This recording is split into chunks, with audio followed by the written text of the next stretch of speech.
I'm a streamer. I've been streaming for years. I know exactly how my setup is supposed to be. How is everyone? Hi, Maxie. Thank you for looking respectfully.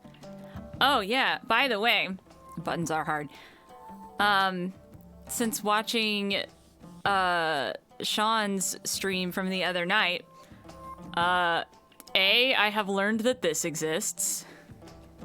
And 2, there's an encyclopedia that I completely ignored last time, and I am all about lore, so I'm gonna check that shit out in a second. But yeah, the whole time I was fumbling about what the cast was, it was all right here, and I never realized. My bad. I swear, though, that one doe, the wench, Allison, she's so familiar, it's killing me. I can't remember where I know her from, but I do know her somehow. Anyways, loading. We're gonna start off with some adder titty. One day I'll add a tutorial screen rip. Well, I think now that I've seen it in use that it is actually intuitive, but I have dumb brain. I got real smooth brain, so like... Hey! If it ain't my little boss! How you doing, Eina? Having a mighty fine day? I didn't... Cause like every time a new word is added, it's like highlighted and it's like click me, but I've been playing with the controller because it just feels nice in my hand, and I totally didn't even bother trying to click anything. But hang on, wait, before I get into this, I really want to see all these things. Because there's so much here. Especially the lore. My biggest problem is a lot of the words I keep stumbling over. Like...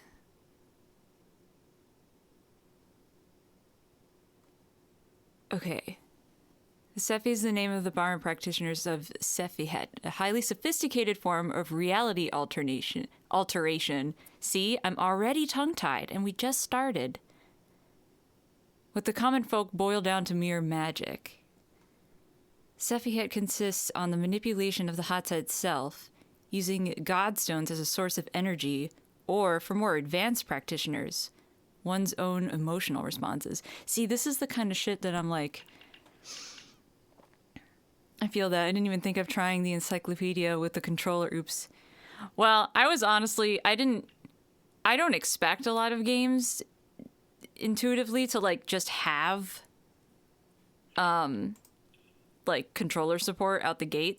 So I was just like, I wonder if my controller works. And I was so happy when I found out that it was. So, first of all, thank you. Because I don't have, like, the most comfortable desk area. My mouse has been really, like, agitating my wrists. So just sitting here holding a controller is, like, the most comfortable thing in the world for me right now. Oh, also, let me know if anything sounds weird on my mic. I've been fuddling around with my setup again. I think something's wrong with my interface, and I'm kind of bummed about it. That's probably not something y'all will be able to notice while I'm streaming because of, like, music and stuff like that. But it's a real pain in the butt when I'm trying to record shit. I play left-handed, so controllers is greater than all. See, I'm not even left-handed, but it's just, I have so many issues with injuring my hands and wrists. So, like, once I find a controller that's super comfortable for me to hold, I want to use it for everything. So, like, my DualShock is comfy for me, and weirdly enough, the Wii U pad is really comfortable. Like, when I was at my worst, with my injuries or whatever, I did nothing but play Breath of the Wild on the Wii U, on the gamepad, and everybody's like, I hate that gamepad. And I was like, but it's comfy for me. But yes, let's get back to it, shall we? I'm super excited. Oh, sorry. I'm just knocking shit over Eina looked at what little sky could be seen among the rooftops. The sun wasn't even out yet. I know what you're thinking.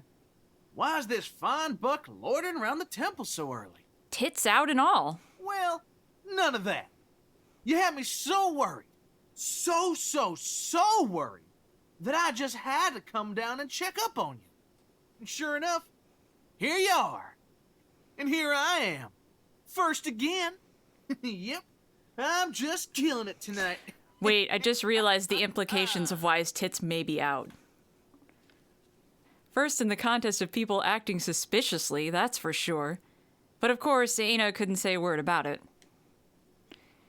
She signaled Ader to follow her into the forge, since he was already there. The workday would just have to start early. Work at the forge went something like this. Eina worked on her craft, and then she gave Ader whatever menial task would make him feel useful. Aww. She didn't have any proper accreditation that named her a smith, so he wasn't technically her apprentice either, but that didn't really matter to either of them. Rivet here, rivet there. And this weird one's going to my rivet collection. There was something different in Ader that day. Something had changed. She could feel it. Hey, boss. If you're all done staring at me, I'm gonna get back to work. Those shields won't rivet themselves. Lies. After hours upon hours of hard work, I guess, it was time for a break. Lunchtime, the most tranquil time of the day for both Ader and Eina. I keep wanting to go back to saying Ader, even though I know it's Adder. And I feel so much better knowing I'm not the only one that did that. Not that either were ever under any real stress, mind you, but the predictability of lunchtime itself helped ease Eina's turbulent temperament and Adder's talkative stomach. What have we got in store today, boss? Is it tater time? Is it tater time yet? Potatoes. Adder had long since dubbed this short period away from the forge as potato time, since that was always the menu at Eina. Today was double potato time. Hell yeah, since she'd forgotten to get him some food the day before. Look at them taters! They're so tiny and cute! Oh boy, they look so freshly dug out, one of them still got dirt on it! I'm just gonna eat them raw. Not a problem, boss. They're just... It reminds me of the Game Grumps playthrough of Doki Doki Literature Club, where they just had that bit of him having like a knapsack full of producing potatoes just for eternity. Literally everyone, don't worry. I think it's because of, I was obsessed with this character in Dragon Ball. It was one of the androids. It was Android 8, and everyone called him Ader. Ugh. He was also a good boy. Ugh. Now that didn't sound like an Adder sound. Did these things always taste like this? Adder tried his very best not to look absolutely disgusted as he turned the 20 or so tiny raw potatoes into puree with his pestle-like teeth. Ah, what a wonderful scene! My favorite furry potato and temple turnip sharing a meal after their heartfelt reunion. Illigrab's enormous, adorable face appeared next to the window. I love this tree man. Adder, for once, didn't scream in a panic. You don't look so good, Adder. Don't tell me you stayed up all night looking for your sweetheart. Shh! Good old Illigrab. Sleep is for bucks that ain't got a lady waiting for them. There's no need to be so dramatic, lover boy. Eina's a grown-up. She knows when she wants some space. And it's your duty as an upstanding citizen to respect the wishes of a lady. Or else. Oh, shit. Your bribe is ready, you upstanding lubberwort! Fine! It's a fine, not a bribe. Meh. Adder cast his gaze down as Illigrab walked away, leaving him alone before Eina's judgment. Or he would have been judged if Eina hadn't turned 20 shades of red and become incapable of rational thought after Adder failed to deny that she was his sweetheart. Hey, boss. I gotta get early today. I need to get back my, I mean, Goff's hat from the tavern. You know what they say, the hat makes the stag, and he ain't no one without it. Oh my god, Adder. Why can't he go get it like a grown-up? Well, that's because he broke his leg. Adder. Gosh, no, it ain't broke, no ma'am. That dumbass just went and twisted his hoof the wrong way. Yep. Okay, bye, see you tomorrow. Oh. Adder ran away, muttering something that sounded very much like prayers to himself. One strange day wasn't anything to be afraid of. Eina's apprentice had plenty of strange days in one year. These are some lovely taters, boss. Perfect potatoes. He did it. He said the thing. I couldn't fit one more bite in my tummy if I tried. No, ma'am. I'm just gonna take these home and stuff my face in front of Goff later. I ain't sharing a single one with him. Nope. No way I'm giving all them taters to him or anything. Yep. Eina was more than happy to collaborate in any plan that involved making life harder for the for the contestant to the worst bard in Heirloom. But Priya, it's just Kemi today.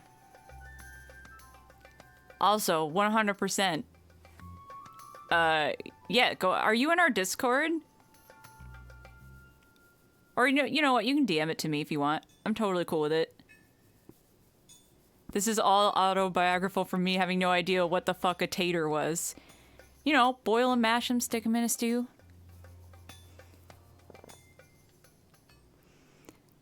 But the strange days passed, and they kept passing. And that's when I told the king, bite me. You should have seen my father's face. His leaves dried right up. I spent a whole moon literally grounded.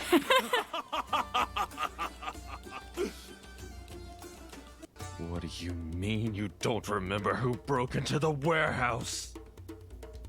I don't know, Master. It's like the memory had vanished from my mind. What? I'm gonna vanish you from existence! Oh my god, I can't believe that guy's dead. Both deer began clashing horns while Adder and Illigrab stared at the scene. Can you believe that? I know! Can't deer go 10 minutes without starting a fight? No offense, kiddo. No, I mean, can you believe he forgot someone that important just like that? Can people really forget? Sorry, Adder, I don't have time to get into philosophical debates. Those two have just earned themselves a free ride to the dungeon.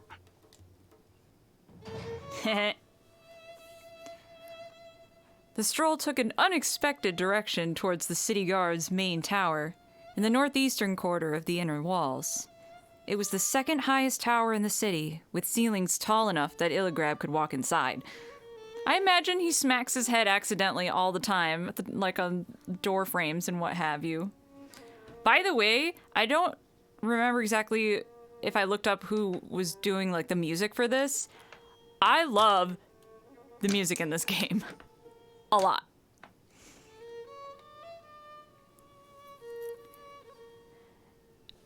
Adder had to go fetch Gyoff from there every so often, so he was relatively welcome as long as he had Illigrab by his side. Take it to court next time. Street fights are strictly prohibited. Are we clear? Both of the prisoners uttered a disheartened, "Yes, sir," and Illigrab nodded to himself. Hey, Illigrab, I was wondering, you could throw anyone in the dungeon, right? It's mostly free music? Whoa, really? Except for a few bits that I commissioned. I think I remember seeing a couple, like not many, but a couple tracks of, is it Kevin MacLeod? Who I'm a big fan of. From Turku, Nomads of the Silk Road. I've never heard of them. Try to DM you on Discord, but it says you don't. Oh! Yeah, I'll see if you there should be an anime and manga channel if you just want to.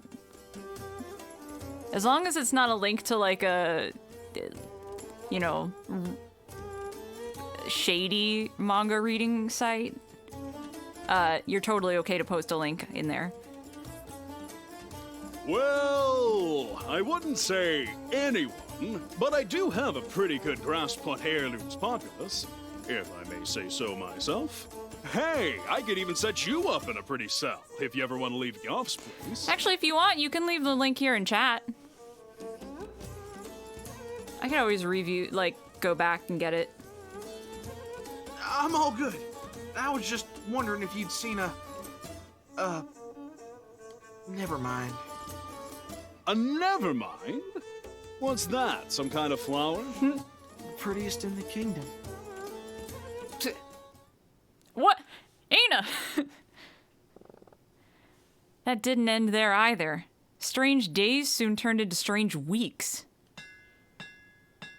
Clink, clink, clink went the hammer in Eina's forge. But there was another incessant noise. It sounded like the bellows that lit up the furnace.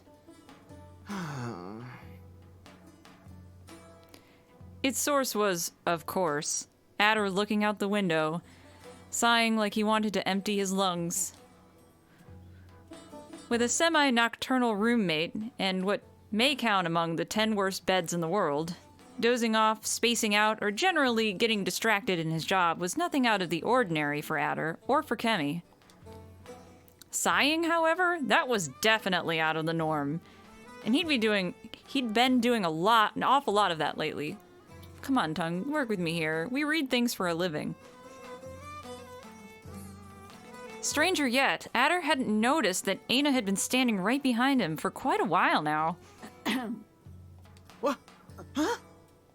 Hey, boss. I was just thinking about my things. You know, rivets and stuff. No worries, ma'am. I got this. I'm all focused now. Thunk, thunk, thunk went Adder's hammer, and yet Eina wouldn't leave his side. Anything else? Eina put a hand over Adder's in what may have been the most confusing gesture this side of Lake Dahal? Just going to guess. Adder looked down at it rather blankly, only to find that he was holding the hammer by its head. Wowee, that's dumb even for me. You seen my brain lately, boss? I don't know where I left it. Me neither. Sorry, boss.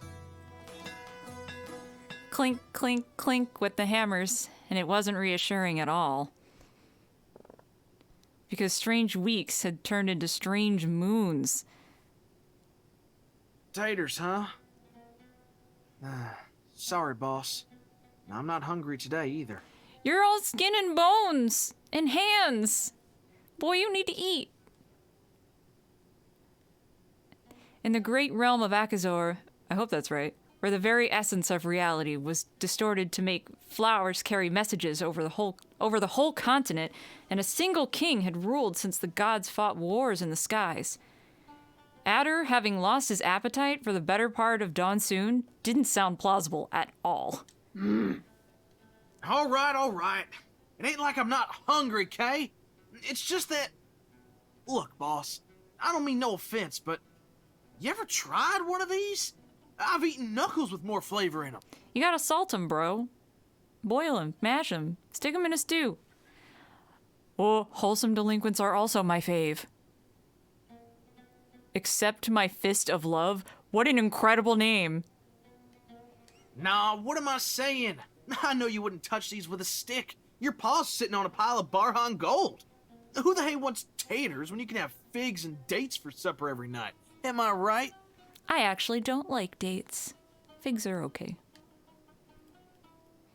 The merchant was filthy, filthy rich, and he would have indulged in such delicacies if he hadn't been too tired of his worldly life to bother chewing, and too cheap to buy actual food to fill the pantry. So Adder's meager allowance came from Eina's own, totally legit, unspecified source of income, which neither Illigrab nor Adder had probably ever thought about. But why this? Why now? When had Adder gotten so picky? He'd never had any problem eating the same stuff over and over before. He was thankful that he got to eat it all. I guess it's time I learned my place and stopped drooling over all the fancy stuff I won't have again. Where did he even get to try it in the first place?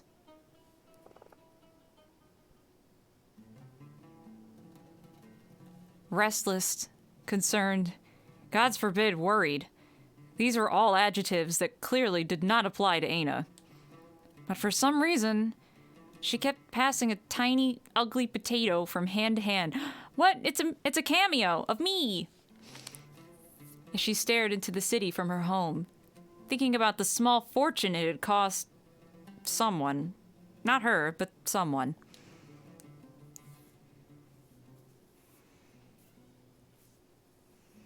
My favorite delinquents bit is Tan Kobu. Oh, I think you recommended that to me once, but I actually never got around to it.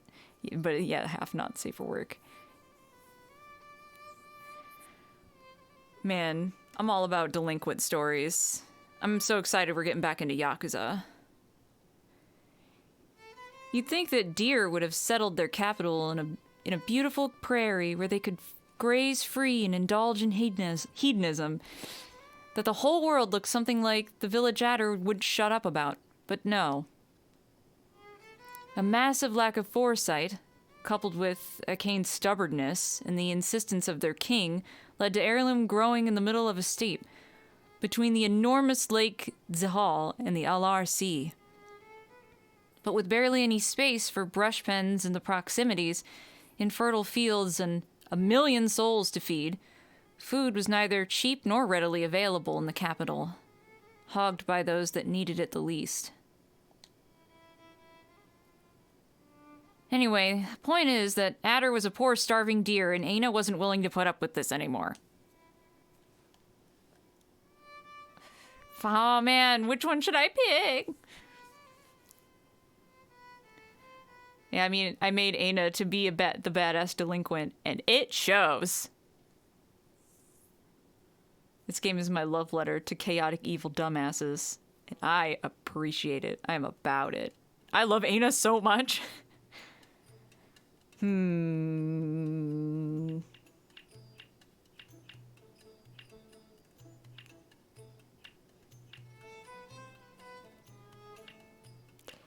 Okay. This icon makes me feel more Eina. So I'm gonna click it. And see what happens. Adder had been working incredibly hard all year long. Maybe all he needed was some sort of encouragement? And what better encouragement than, well, the one he asked for? But finding food in the city was absolutely out of the question. The moment it arrived, it was counted and measured, and Eina had calculated precisely how many potatoes she could acquire from each merchant before Illigrab began glaring at her. She'd have to make a little trip. Eina mentally went over the list of her favorite weapons as she trudged through the narrow alleys that composed the inner slums. She wasn't afraid she'd have to use them. No, she would have loved a chance to do so. The sun had just disappeared by the time Eina passed the gate of Korbasui? Korbasui, yeah. The northernmost entrance to Heirloom, and she soon left the walls behind.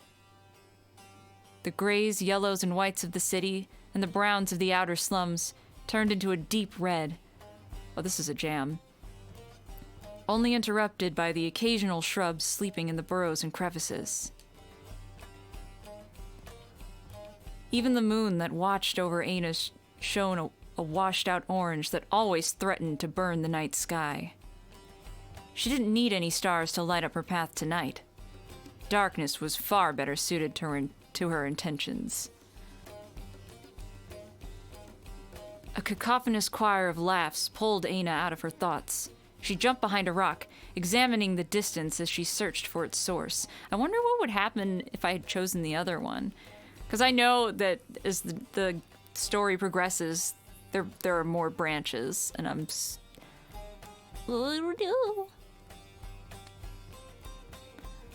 a small congregation of merchants sitting on straw mats by a bonfire. Their fur went from light brown to pitch black, and their bodies were thin, with bigger palmed horns. Fallow deer from the north. They're huge grave pines, bigger yet than the biggest trees of burden one could find in Akazor, slept behind them, basking in the firelight as they breathed puffs of fresh air and warmed their leaves. Their wares were unloaded around the bonfire. Carrots, apples, pears, salt rock, honey, and not a guard in sight. There'd be no need for stealth this time. Not when Eina's claws were starting to poke through her bandages. Not when her teeth gleamed with every spark that flew past her. Oh, hell yeah. The merchants scrambled to their feet and cowered behind their crates as they heard her approaching, sensing immediately the fate that awaited them if they dared move a muscle. Wasn't that just a perfect sight? Yes, Eina felt something distant and dangerous, surrounded by the steps, faced with a frightened multitude surrounding her. All whales and eyes sinking into her skin. It was a feeling that told her... It was a feeling that told her this was all she knew once, in a life she could not remember living. A scream that overwhelmed all of her senses, while her mind struggled helplessly to regain any measure of control, like she could do something about it. But perhaps she was not the one supposed to do something about it. The crowd grew unexpectedly quiet. Quiet enough that Eina could hear her own thoughts again at least. And then she saw her. Commanding and silent, with a glare as imposing as a mountain, and horns so large they would have killed whatever remained of Adder's self-esteem. An Ibex woman, far from home. You give fear, but you don't a surprise, Basitapsai. Ooh. That last word caught Eina completely by surprise. Basaktet. Or at least something that resembled the ancient script of the gods closely enough to pass for it. The woman took another step closer to Eina, finishing her stride in an awkward stance, unfit for a warrior. Eina stepped forward to match her, close enough that the fire outshone the purple glow in her eyes. I love her design. Those horns. Those horns, though. She let her hammer fall by her side quite dramatically, and stood proudly in front of them, like a badass. The merchants nearly fell on their tails at the sight of her teeth. Even the woman gulped audibly. But she didn't back down 1 inch. We are traveled from far, and we are tired. The deers frightened. They need to sleep good, so I fight with you. But we fightn't here, okay? Wait, can I still pull up the cast list in-game YN? Because I'm like, who are you? The illusion of authority and control she radiated faltered a little more with every word she said. And yet, all the merchants around her seemed completely in awe of her intervention. Eina sneered to herself. No matter.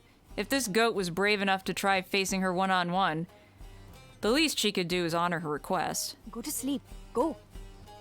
Right-click? Wait. I know. Ah! Right you are. Wow! But I don't know if I know her name yet.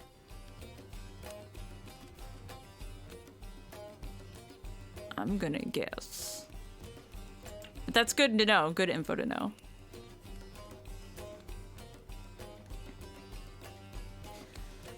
Again, because the controller, I was just like, The merchants didn't need to be told twice. They scampered away among the rocks like scared shrubs, dragging their personal belongings with them. Eina was left alone with the stone-faced ibex at last. Is it ibex? Ibex? It was her, in fact, who dared brave the distance first, getting closer and closer to the fire until she was standing right in front of Eina. Her body was tensing up with anticipation for the duel, short as the combat would obviously be. She could have finished in a blink, destroying her adversary with a single strike.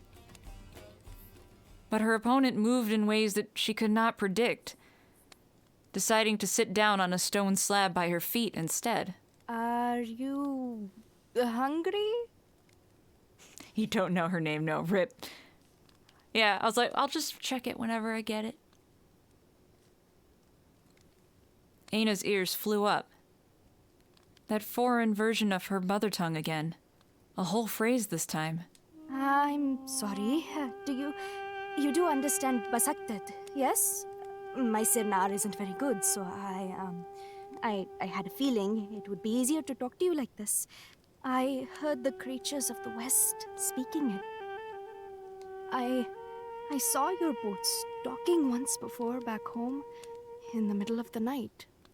I didn't say a word because I knew nobody would believe me, but I knew I would see you again sooner or later.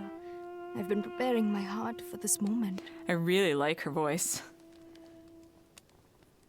Eina remained immobile, but her eyes opened as she listened to these foreboding whispers. The storm was getting closer by the day, howling louder than ever. It was starting to make her queasy. A discreet motion in the corner of her eye brought Eina back to reality. She immediately switched back to her fighting stance as she caught a glimpse of the goat reaching for her spear, only to tumble forward and almost face-plant on the ground as the woman proceeded to hang a teapot over it. This was entirely too much for Eina's brain. Our poor, confused bandit pointed at the spear and then slammed the bottom of her hammer against the ground, demanding an explanation. That's not what I'm sorry. I don't really intend to fight you. That was all a ruse. I'm not really a mercenary, and even if I was, I'm certain you could break all my bones without even trying. Sorry for deceiving you. She's just like, Eina's ears fell flat over her face. She must have misunderstood her accent. The words had surely shifted too far from the Bazaktet her father spoke. Because the other option was that someone was actually apologizing to her for trying not to get killed. I am actually a priestess on a pilgrimage. I'd never held a weapon in my life, but Barhans have a fame for being great warriors where I'm from. I didn't have the coin to afford a journey so far south, so I offered myself as a caravan guard to earn my keep. I was given a spear and a shield before leaving my town and told to uphold our reputation, but I've only ever known the way of the gods. I mean, but what were you gonna do if some actual, heartless bastard came up and decided to kill you all? All my prayers have been selfish pleas that I'd never need to use it, but I wouldn't have left my home if I didn't understand the risks I'd be facing.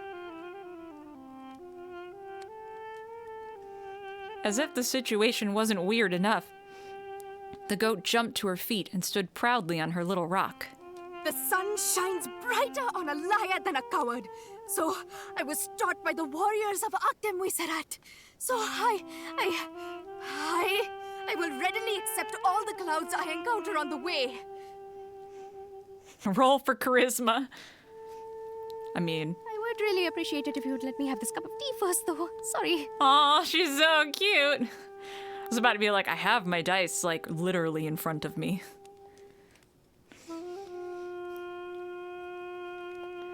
Eina was honestly too dazed to react to her request at this point. She could barely even register what she was hearing anymore. For the amount of nonsense the goat was dropping by the minute was staggering. Such tripe. If the sun favored liars, the adder would be positively gleaming. As this brief thought returned to adder to her mind, Eina felt a twinge of something. Doubt, pain, guilt, perhaps. She wondered if Adder would be fine with this whole situation, Would he stop her if he knew how she got a hold of all the food she brought him? Could he even afford to question where it came from as long as it filled his stomach? No, if Vader cared about any such thing, he would not have been living with Goff to begin with.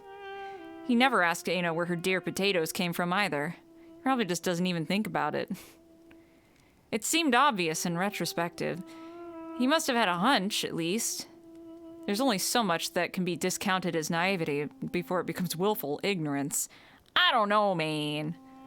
Hey, Brighter Man, what's up? Her moment of introspection was interrupted by the rattle of the spears, scratching the trampled dirt beneath them. 3 symbols, abstracted beyond what was recognizable to Eina anymore. An empty rectangle with the bottom missing. A house? 3 straight lines. Eina turned absent-mindedly back to the fire once more, seeking the comfort of the flames she could actually understand.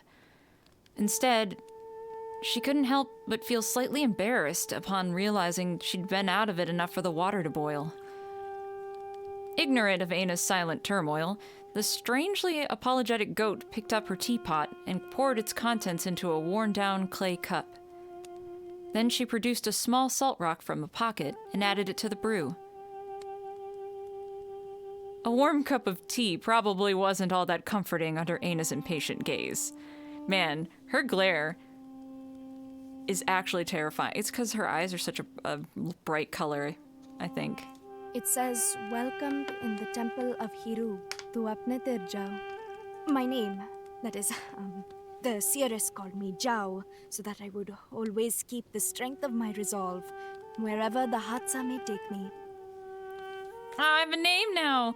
I'm actually really glad you chose this branching path, simply because no one had yet chosen it out of all the streams. I was half tempted to choose the other one, and normally I would just, like, let chat decide, but this is way earlier than we usually stream, so, like, none of the usuals are around. And I was just like, I'm just gonna pick whichever one has an icon that looks more like Eina's expression. Let's go with the angrier one. And I'm really glad too. This is really cool. Ha ha ha! Ciao! Oh no, I'm gonna butcher your name. Oh, Anjali.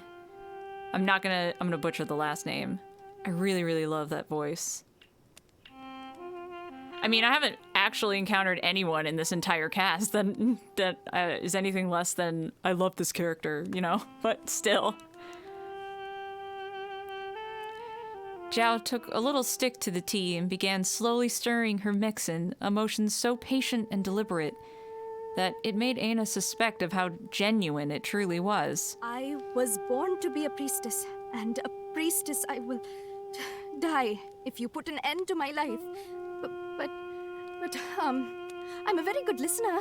Perhaps I could share a little of my strength if you would spare a little of yours. Aw, I like that line. Either the ibex hadn't quite figured out that her would-be combatant couldn't speak, or she was speaking in a metaphorical sense, which was a little bit beyond the smith's capacity of abstraction. All Eina could tell either way is that she was on the receiving end of a sincere smile. The worst kind. She's got, like, the colon V face, and I love it. Eina turned her face toward the cup she was being offered. Tea with salt. A small alliance. She looks so confused.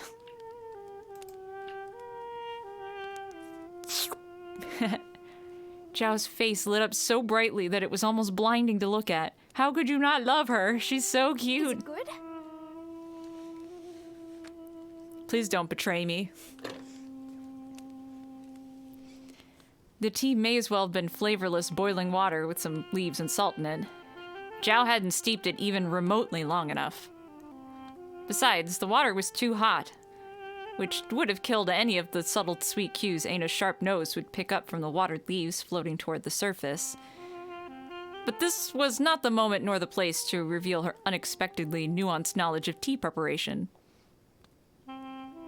It also wasn't a good moment to show a sudden red flush that crept onto her cheeks when she realized that she had drunk from the same side as her. Oh! An indirect kiss. Eina snatched the spear right off his Zhao's hand and began scratching the ground as well, trying to channel her embarrassment into her handiwork. Even rushed and flustered, Eina's glyphs were carefully practiced, products of an age where there was time to take calligraphy leisurely. Say that 5 times fast. She drew symbols that her mind didn't remember learning, but her hands did. A half sun covered by the horizon, gemstones under the sand. Sunset treasure. Or, a treasured sunset. Tessina, yes? After a few minutes of hesitation, Eina nodded guardedly. Having someone else read out loud what she wrote was always a slightly disturbing experience. It made her feel exposed. Like anyone could open up her chest and read her heart if she lowered her guard for a moment. Because they could. It could really be as simple as that. But that was not a reality Eina was prepared to face. Zhao's vacant expression couldn't do anything to abate her torment, face hidden behind the cup as she let her eyes rest on the symbols Eina had drawn. You have wandered so far into the steppes, all alone in the middle of the night, to attack a band of merchants that simply carry supplies to a starving city. Us mortals do this all the time. Hunger makes us desperate. Cold makes us lonely. I thought you were here to eat us, but you don't ever starve or feel warmth, do you? You were born to take these things from others, not to share them. Yet I'm sorry, I think you can tell this is wrong, deep down. The sun shines upon you too, even if it's just barely, but you are scared of it. Enough. Oh shit, that glare is so scary. Eina sprung to her feet, baring her fangs threateningly. She'd let this goat mess with her mind for a while because she was curious, but that was it. She'd show her scared. As her teeth loomed over Zhao's face, frozen in fear, as her irate glare reflected the purple glow of her eyes on Zhao's own, she found herself paralyzed as well. Eina tumbled back, overwhelmed by something she couldn't quite name, for she had spent a lifetime refusing its existence. She swept away the only proof of her presence with a kick, sending the dust flying over the fire and teapot. In the darkness, she picked up her hammer and made to leave. It took Zhao a moment longer to thaw out of her shock, but she still had the courage to call out one last time. Tessina! Your fate may not be a sunset after all, but a sunrise! Keep looking for the sun, wherever it finds you! The sun. What a joke. That was a really, really neat exchange. I love that, babe. The empty steps watched Eina drag her feet back home, her mind stuck on the moment when she tried to attack Zhao. Once and again, its memory a loop that she could not make sense of. Why did she stop there and then, when so many others before had begged for their wares and lives before without receiving an ounce of sympathy for their efforts? A revelation struck Eina as the city walls obscured the moon shining over her dagger. The stammering, the scared eyes, the hopeless smiles. She was just like... You'll never know the end of that story. I'm moving on! A marine breeze blew over the streets of Heirloom the next day, sweeping away some of the hot steppe dust that suffocated the city. Akazor was 2 moons well into Donsoon already, and it was coming to an end little by little. It was lunchtime! It's potato time, y'all! And Eina couldn't stop thinking about the previous night. She still couldn't understand why she couldn't bring herself to merely grab their wares and leave as usual. Maybe they weren't good enough, and that was her merchant instinct talking. Yeah. No. For some reason, she could only think of Adder chiding her and giving her a disappointed look. So, if he didn't want the usual, that was totally his fault. I wonder what the path is like the other path was. I guess I'll have to see. Sean already picked a couple of different things than I did in the first chapter, so maybe he'll do the other one. Carrying a small mountain of uncooked, misshapen potatoes, dried seaweed, and several bulbous roots, Eina made her way through the corridors of her home in search of her apprentice. A cloud or two could be seen in the big blue sky, white and puffy, off to conduct whatever business a cloud could have so close to her home, the once great temple of Hirab.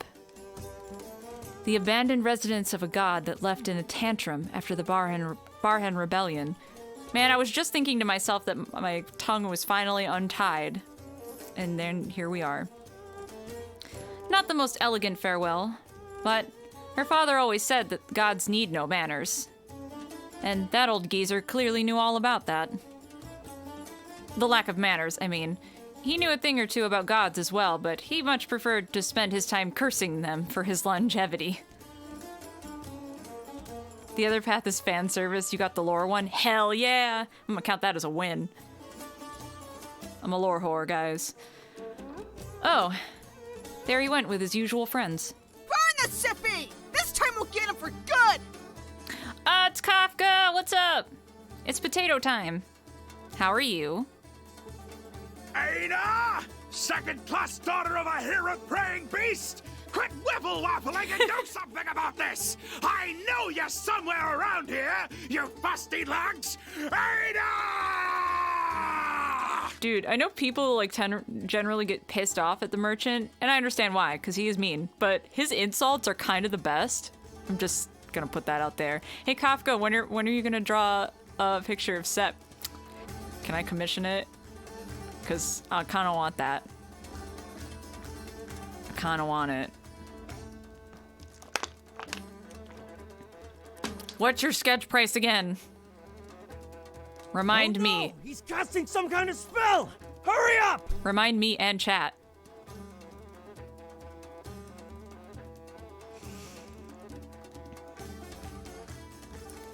Eina just stared idly at the mob carrying her father away, off to a pyre that would forever magically fail to end the poor man's life.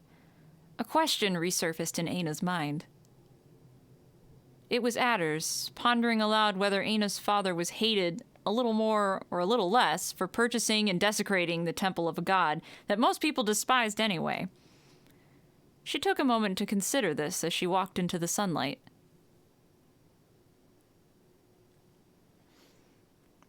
Yes, straw sap, unbiased request. I wanted to draw. I'm gonna be real. I've tried a couple of times to doodle Eina and my character that we haven't met yet. I am just now getting to a point where I can draw people. So, like, I was like, how do I furry? How does this well, I can't draw animals. What is this? And it was a disaster. Sacrilege is kind of a global standard, I suppose. Cue Adder, moping all by himself in the courtyard. Eina, I guess buy potatoes. Eina tensed up her shoulders and stretched out the food plate, attempting to pass the dish as something casual that she didn't go out of her way and spend her personal earnings to buy. Once more, instead of happily proceeding to choke on his payment for helping out in the forge, Adder took a long, empty look at the food. He sighed and looked away. Sorry, boss. I'm not hungry. I knew you were going to add that as a quote. You rapscallion. 60 for full color, full body. Okay. I'm going to save up for the 60. I was like, I could definitely hit you up for the 40. But I want the color, so you hold on until my next paycheck. It's happening. So he'd said time and time again during the last few moons, but Adder had always ended up giving up and eating. Less and less every time, however. Eina waited patiently to no avail. Once she got tired of that, she shook a carrot in front of his face, hoping to stir his curiosity with this new, shocking ingredient. No answer. So there she was, shaking a rattle in front of a giant one-eyed baby that refused to eat. Seeing that diplomacy didn't work, she poked his snout with said carrot. Boop his snoot! Boop it! Boop the snoot! She poked and poked until it ended up in his nose. You happy now?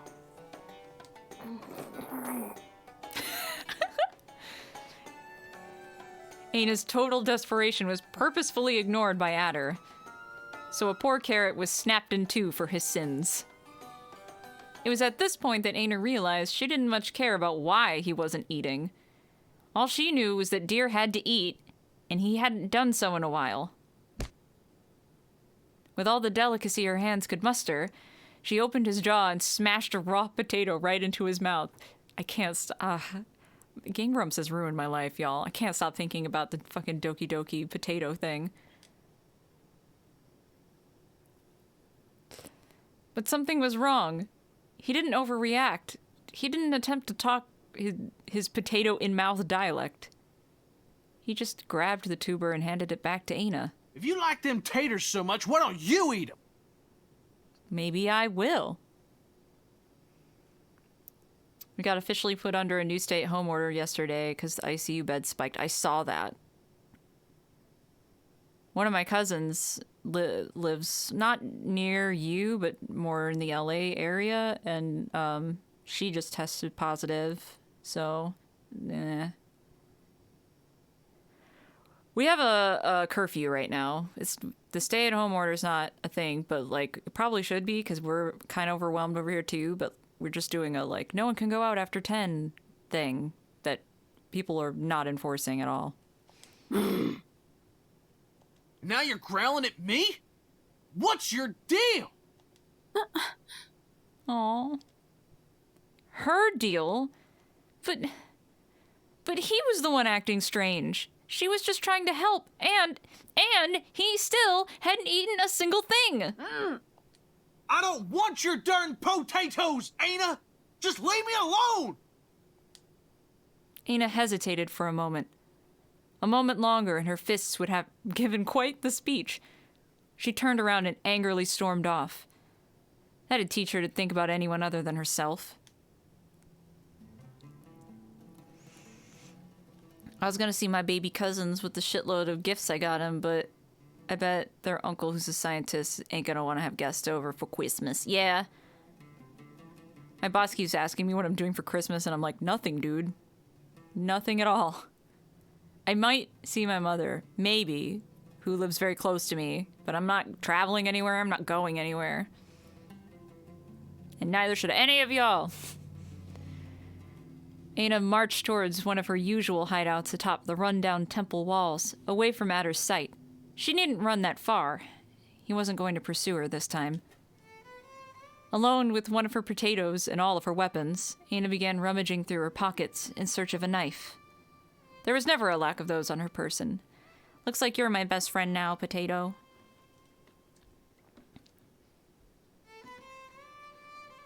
She brought out one of her trusty daggers and focused all of her attention on cutting the potato into thinner and thinner slices. She wasn't wrong. There was just no way that she was. She was older and wiser, and Adder was just being an idiot by refusing her help. Of course. Hiding from the mob, little Tess? God damn it, giant tree man. Replying to Illigrab wasn't precisely on Eina's list of priorities for the day. Illigrab didn't expect otherwise. I mean, I love potatoes, man. I can kin potato.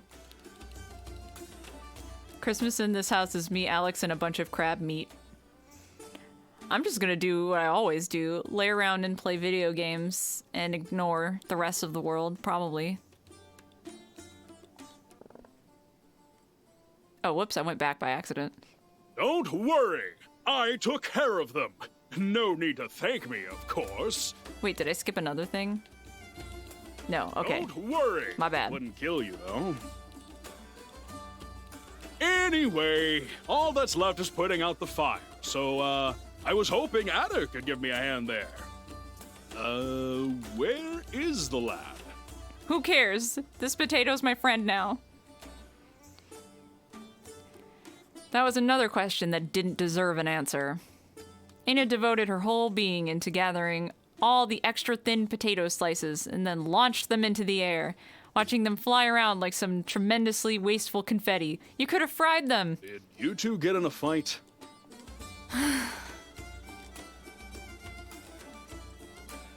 I'll miss you, Potato-chan. Eina led Illigrab to the courtyard. There where a peevish adder sat by a fountain. He was rubbing his face as he stared at all the food by his side. He hasn't come back to his senses yet, huh? Hey, think it's your father's fault? I mean, I could leave him a little longer on the pyre to see if he learns his lesson. Is it bad that I think of Illigrab and the merchant like an old married couple that's constantly bickering with one another? Don't you dare, you son of a witch! Come on, it's gotta be, you know.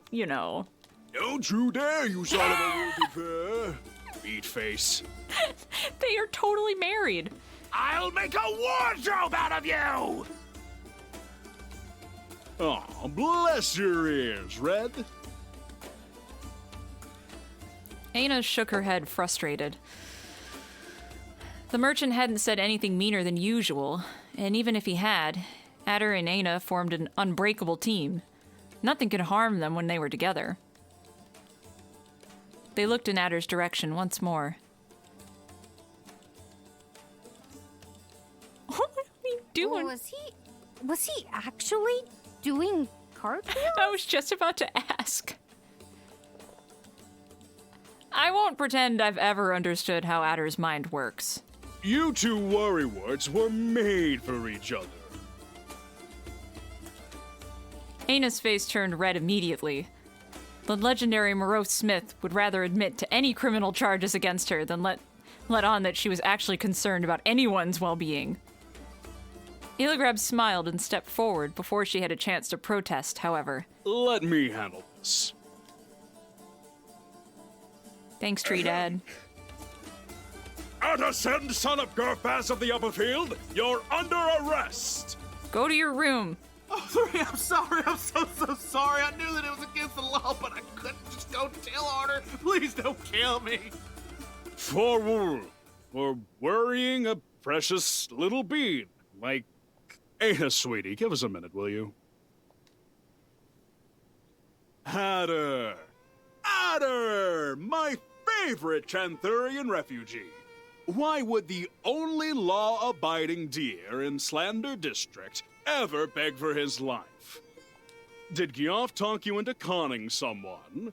Someone called Tailid, perhaps? No, thank you. All the gold in Basaxeron ain't worth a word with that sicko. Don't tell him I said that.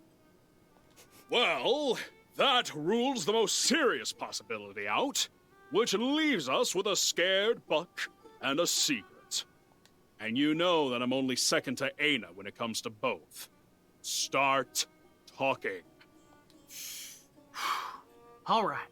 If I'm gonna die, at least let me die an honest buck. Oh. I met this girl and she booped me and I got so nervous that I ran away, but then we met again and turned out we kind of She knew each other because I booped tried me? to save her once. Things got kind of heated up between us and, what we did that night? Oh, boy, that can't be legal. Oh my god. Oh, say no more. So, you shed your antlers. That's no big deal. And most certainly not a crime. Though you know, fawns happen. You do know about that, right? Adder, I love you like a son. But please, don't make me take on your father's actual educational duties. See, they really are. He really is Tree Dad. Wait, who is standing behind? I just noticed a person up there in the corner. You guys can't see it because Bit Boss is there. Did they do a gay thing? No. It's talking about Sep and the sex. I know where fawns come from. That ain't... Good. Then what could... Oh, of course. I should have known from the very first moment. Adder's eyes lit up slightly. Eligrab let a heavy hand fall on the buck's shoulder as he took a deep breath. Adder, no matter how guilty you feel, cheating is not a crime. It's not cool, though. Say what? I want you to know that I don't approve of what you've done, but I'm sure Eina will understand if you talk to her. Sep and the Sex, my favorite TV series. I'd watch it. I'd never cheat on Eina. I'd have to be courting her for that anyway. You're not? Of course not.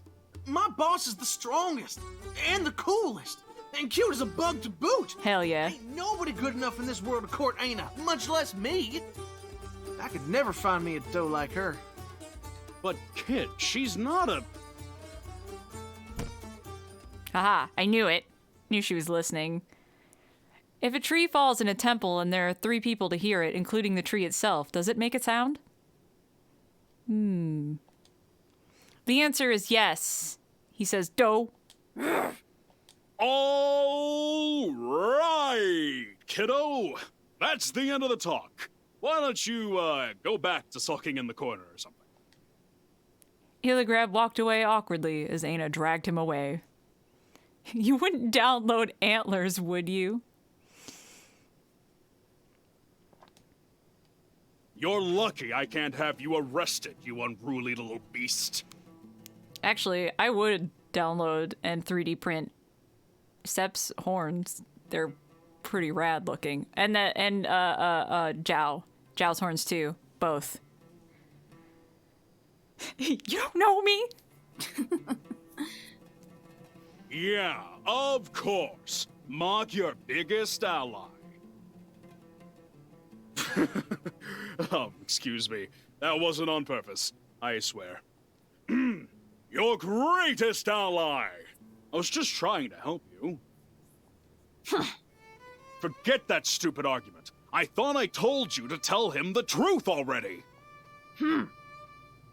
Don't play the mute card with me. There's a million ways you could tell him.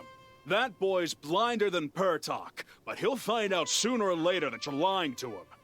You want to wait till Eka is here? How do you think he'll react then? Who's that? Eina, we aren't like him. Like them. I know you care a lot about him, and so do I. I love the both of you. But keeping up the charade for so long is only gonna make the truth harder than it should be. Aw, man. Dear, have a life. And we're a part of it, of course, but there are just some things that we can never give them. Things they need in their short time on Dakna. No matter how much we love them. Adder is no exception to that rule. He's beginning to realize that you're not the son of his life, Eina. Take the whole night business out, and what do you have? He's just a boy with down-to-earth concerns. He wants a farm. He wants a family. He will move on one day and find those things. And we should be happy for him. Do you understand? No. There were some concepts that Eina was acutely aware of, even if she didn't herself realize that, or she herself didn't realize that. Wow, here I go again. I'm back on my bullshit. How painfully small her influence could be on anyone's life was one of them. A few moments went by in complete silence as she contemplated the faces that had left her behind already. She had always been all too eager to forget how rare company had been throughout her existence. Bearing the weight of such a thought, she finally nodded with her head low. Eligrab's mustache turned down as his eyebrows rose. A million worried creases formed where his forehead should be. Great! Then do me a favor and take him somewhere nice tonight. I really like just the variety. Like, for a mute character, there's a whole lot of personality in the bits that you did record, and I love it. And also, I know I watched Sean's VOD this morning, and he already said it, but like the little subtle like movements and animations throughout all of this just like make this so much more. It has so much more life. I love it. You have to make sure to have fun together while you can. So go make up with him. Take him out tonight. Who knows? Maybe he'll loosen up and tell you what's going on after a few drinks. Yeah, get him drunk. It's time to let him in or let him go. So you two'd better be smooshing faces together by the end of the night, okay? That's a royal order. In an incredible display of dexterity, Illigrab managed to produce a giant tree deer's handful, of Dorus from a bag on his belt, which he handed to a very flustered Eina as discreetly as he could. Satisfied with his act of generosity, he took a long glance around the forge, finally stopping to stare at the embers resting on the bottom of the furnace. And you can think of that as a tip. You know, so you can get to work on my order a bit faster. Oh, whoops. Whoa, wait, how did I do... Oh, whoop. My bad, my bad. I didn't realize where the cursor was sitting. Eina looked at Illigrab straight in the eye, not restless, not calm. Even more silently than usual. She stretched out the hand holding the coins toward him. Fair enough. I should know better than to try to bribe a Tess. You guys are a prideful bunch. But hey, keep the money. I'm sure Adder could use a little, push in the right. Are you going to help me down or what? Red, I swear I'd let the mobs have their way with you if it wouldn't make your daughters sad. They're so married. I'd like to see you try! Oh, I'm sure you would. He's right, though. I shouldn't leave him hanging like that. Good luck, Eina. Free from the chains of unwanted social interaction, Eina silently pondered Illigrab's words as she headed back to Adder's side. The used to be sacred flat pools in the public courtyard now served as a magnificent dish and laundry washing station. Adder's particularly, since he was in charge of those chores. At the end of the day, any of her oh-so-urgent tasks were just another excuse to keep Adder around. He purposefully looked the other way. Of course he didn't want to talk to her. The irony of getting blatantly ignored by the clingiest deer on Dakma wasn't lost on Eina. A painful punishment if there ever was one. An apology was something to be rarely expected from the smith. Not because she failed to see the fault in her actions, but because she didn't know how to apologize. I know that feel. Well, I knew that feel. No, that was just an excuse. Adder always knew when Eina felt guilty about anything. Then again, why did she have to apologize when it was him who failed to appreciate her efforts? She would have continued patting her own back and telling herself how right she was if she hadn't noticed the food was nowhere to be seen.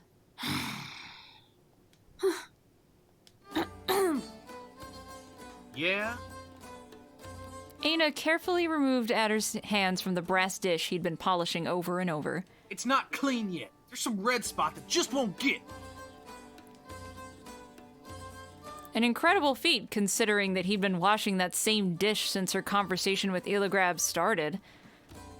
The dish had been cleaned with such dedication that she could see her reflection in it. She's so cute. Eina stared at the dish. Then at Adder. Oh no! Adder! Oh my god, you guys, this reminds me of something that my mother actually has done. Like, I was at home a couple of years ago, and I walked into the house, and she was scrubbing the carpet, like vigorously. And she was just like, there's this spot, and it just won't come out. And it was the sun, like, the sun coming through the window, like, hit the carpet in that one spot and made it a different color. And I was like, Mother, there's nothing there. at her again. Once satisfied with her observations, she whacked Adder's snout with the flat side of the dish in a manner she considered softly. What is it now? Smirking in the most annoying fashion possible, she shoved the dish on Adder's face. Yeah, there it is. Just let me clean that darn dish. Oh, honey.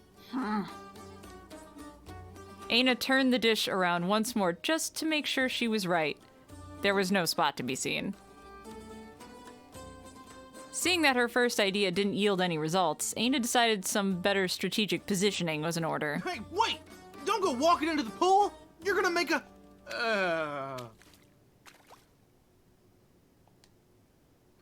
Ignoring the way her boots were getting soaked and how questionable her repositioning was, Eina sat down in the gap between Ader's legs and the pool.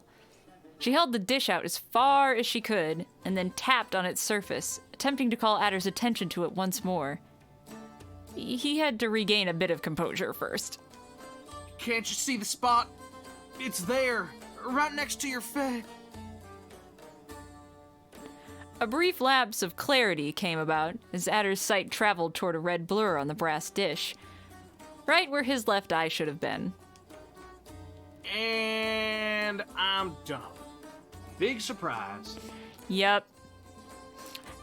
Oh, man. It's so cute, though. They agreed on that. A tranquil silence followed Adder's epiphany. A moment of reflection. Eina looked up at Adder with her big lilac eyes, hoping to tug at his heartstrings in lieu of an apology. Some people would call that kind of purposefully cute look manipulative. Heh. Some people would get their asses kicked. Well, darn, boss. I may not be all that used to the eye thing just yet, but I don't really need two eyes to see when you're trying to play me. Eina patted Adder's enormous arms as patronizingly as she could, ruffling the fur that covered them. It seemed none of them would exactly apologize for what had happened. So, of course, they went back to playing with the dish like the big children that they were. Who the hell's that gnarled leafless palm tree? That ain't me. There just ain't no way that's my face. Where'd my cheeks go? No wonder I don't recognize myself. Hold up. How did she even manage to recognize me then? Was that magic too? Eina had no idea who she was or what magic he was talking about. But there was only one gigantic one-eyed roe deer with shovels for hands in the whole city. Adder put the dish away, fixing his gaze farther in the fountain, where a statue stood mutilated and bereft of the glory it had ages back. Curses! Ain't no way I could forget someone like that twice. Knowing fully well that he wasn't talking to her, Eina continued running her bandaged fingers along his fur absent-mindedly, somewhat concerned about his sudden interest for the son of the sun.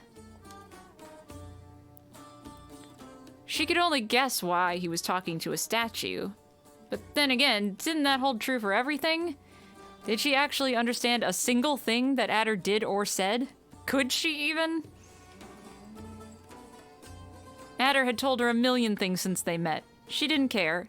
They didn't affect her in the slightest.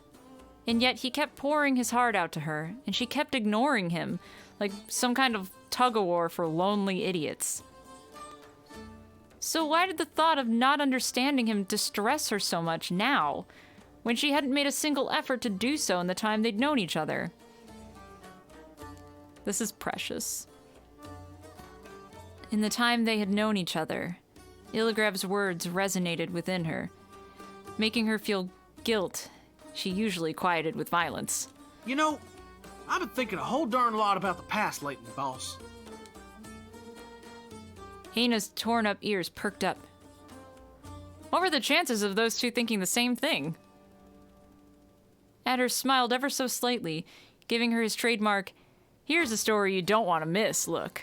Do you remember the day we met? What a question. Hey, don't you... at me, you see. Imagine you just walked into the city thinking this is finally your day. You make a friend, he's gonna get you a job, and then you turn around a corner and stumble upon a grandpa on fire! Nothing strange as far as Eina was concerned. Do me a favor and make like your idea of weird and mine sort of match for a minute, boss. As I was saying, my pa raised a good boy. And a good boy don't let grandpas fry on a pyre. Hell yeah. Shoutouts to good boys. The temple, ready to end the one life I got to save his. Such good boy. What Adder didn't know is that Eina had been looking down on the scene from her window, giving her quite a more accurate retelling of the events. But no matter how hard I try, the fire's just too strong for me. There's nothing a poor buck like me can do. With his last breath, the old man calls for his daughter, and he hollers until... I love how, like, buff he is in this picture versus the other one. Whoa! The prettiest girl I'd seen in my life walks right out of the gate! The shoujo-esque fucking face, I can't.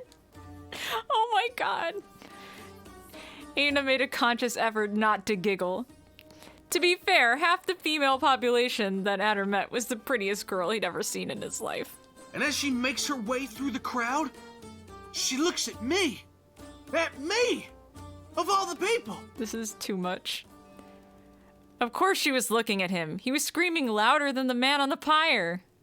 And she gets closer. And closer. And then... the little thing just signs us to get eaten by a beast and walks away like it's got nothing to do with her. Wonder who that gal was, huh? He poked Eina's cheek, and she slapped his hand away as solemnly as she could. He was one to talk about first impressions. Shaggy, chubby, adorable, so cute. Badly patched up and wearing a ridiculous vest. That's how she remembered Adder, that first appeared at their gate, screaming in fear as usual. Hey nerd, what's up? What's up, nerd? Once upon a time, there had been muscle and even fat on Adder's arms. All that remained to attest to his giganticism were a pair of oversized hands and clothes that had been mended beyond recognition. Indeed, he was once a boy with a tender scar on his face, yelling from the rooftops that he fully intended to become a knight. But dreams aren't edible, are they?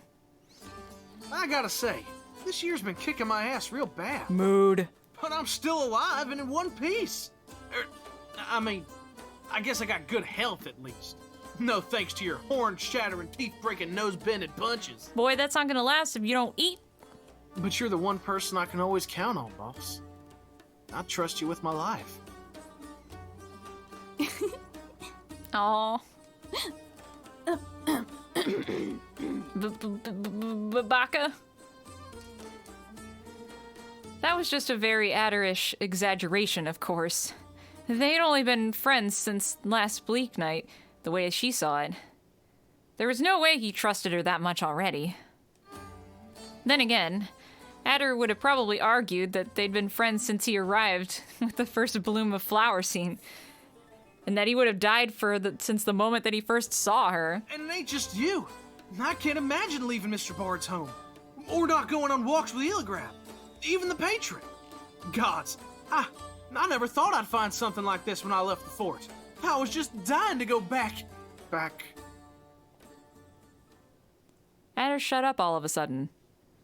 Eina was surprised he managed to speak half a sentence about his draft.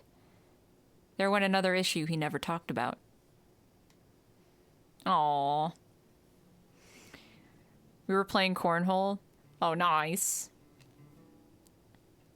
Tell your brothers that I said hi. They won't know who I am, but just be like, hey, a random streamer just said hello, and I hope you're having a great day. Both Adder and Eina turned their eyes to the reflection once more. The image on the dish offered no good answer to the questions either of them had. It just talked about the outcome of their decisions.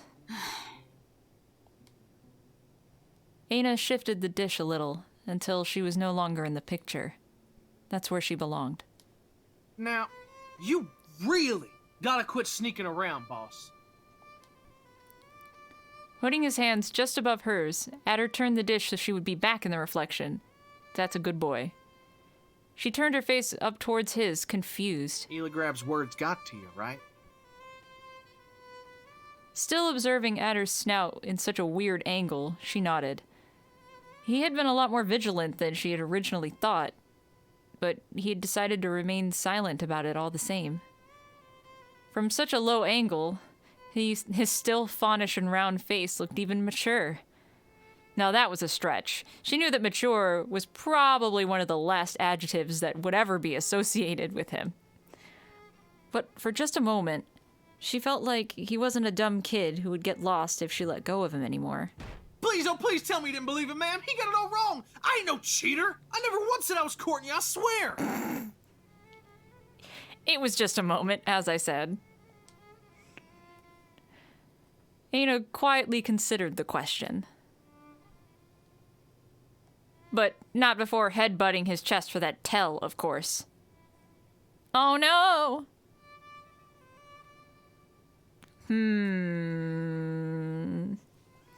What do I do? Do I get nosy or do I comfort him? Pry seems like the more Eina answer to me. Hang on, I'm gonna open this monster.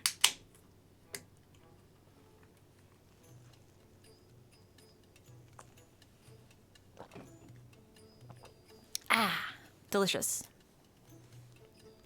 I'm gonna pry.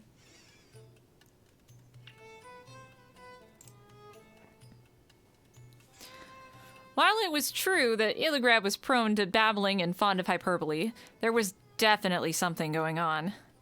Anything Adder wasn't crying about was suspicious by default.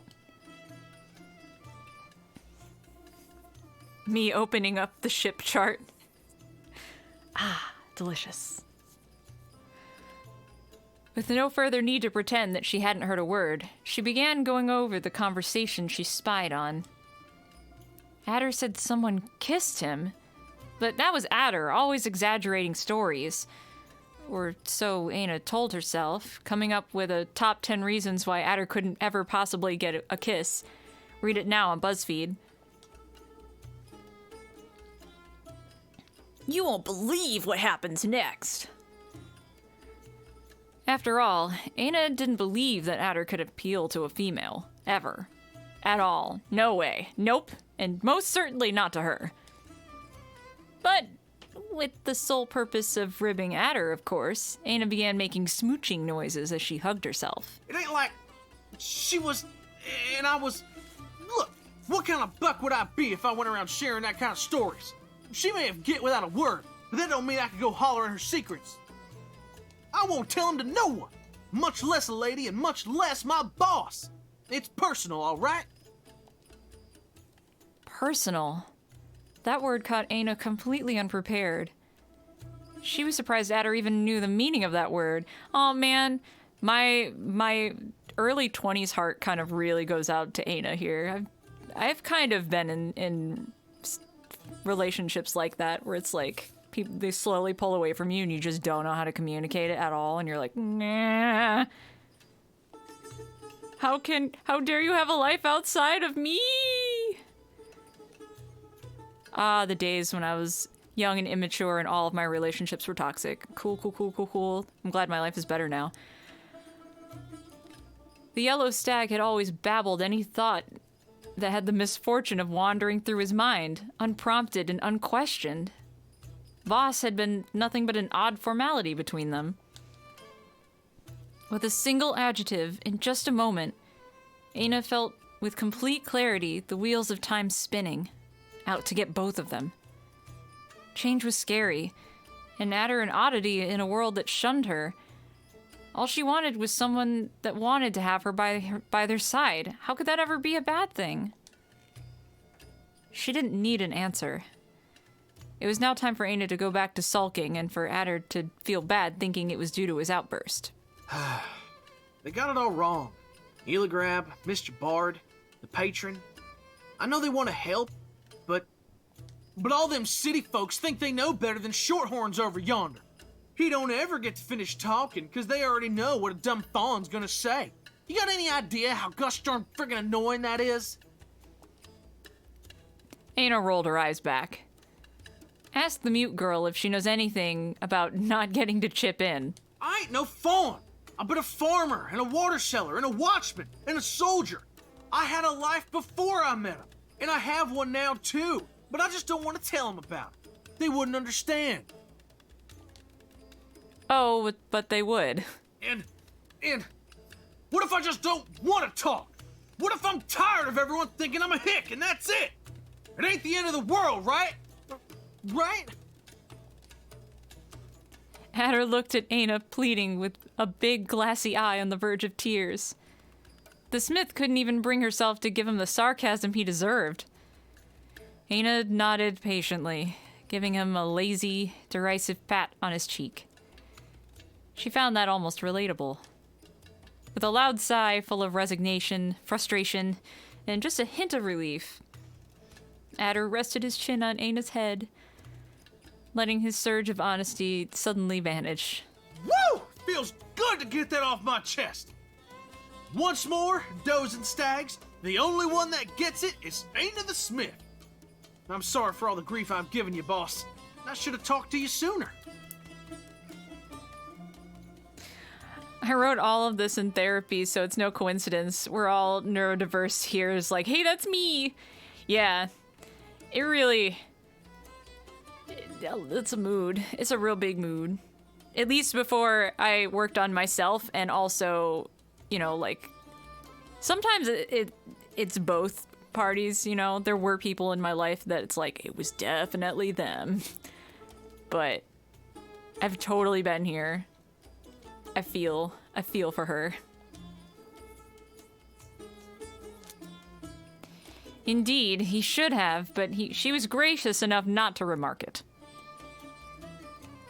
Eina let him know that she still expected an explanation with a single look, and Adder's cheeks jumped a little as he looked away, smiling as coyly as his giant teeth would let him. Excuse you, controller. I keep fiddling with my... There's a knot in the coil of my headphone wire, and it's driving me bonkers. I keep knocking stuff over by absentmindedly, like, fiddling with it. And here came the part where he poured his heart out to the beautiful maiden by his side, and the relationship was strengthened even further. Boss, you know that I know there ain't nobody in the whole of Akathor that'll keep a secret safer than you. But that still don't mean you get to hear about it. Huh? Time to roll out the barrels. Well, ma'am, I think I'm all talked out for today. I should get going now. Mr. Bard's playing tonight, and someone's got to make sure he don't drink our money. See you tomorrow. Adder headed off to the arc that led to the Slander district. A set of steps started walking behind him. Boss? Ha! Gotcha. Huh? Did I forget something? That's such a cute face. Eina pointed at Adder, and then at herself. You want to come along? I don't know, boss. It's, a stag night. We're gonna drink ourselves silly, and then we're gonna talk about does. Woo! Yeah. Yup, talking about does? Now there's the biggest piece of fiction ever written. Oh my god, Lynn. Needless to say, Eina remained very much unconvinced. What about your pa?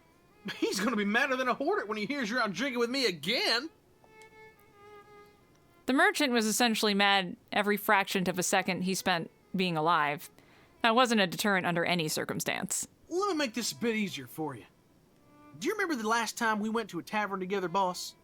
You know, when you threw Mr. Bard out a window, and then you just ran after him and left me alone to... Hold up. Don't tell me that was the day she... Whatever story Adder was about to tell disappeared completely from his mind. He bit the claw on his thumb, babbling to himself with that strange accent of his. Her boots didn't even make a sound as she shyly walked toward Adder. She grabbed his hand with her comparatively tiny fingers and looked up, waiting for a response.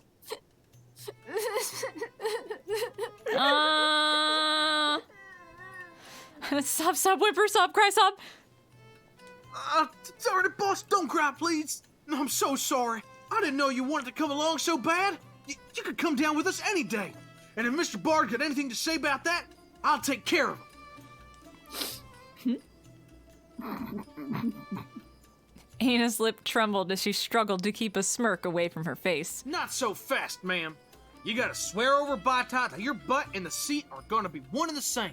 Because if I see you throw a single punch or a kick, for God's forbid a stab, I ain't ever taking you with me again. I don't want another buck slamming a chair against my noggin. Got it?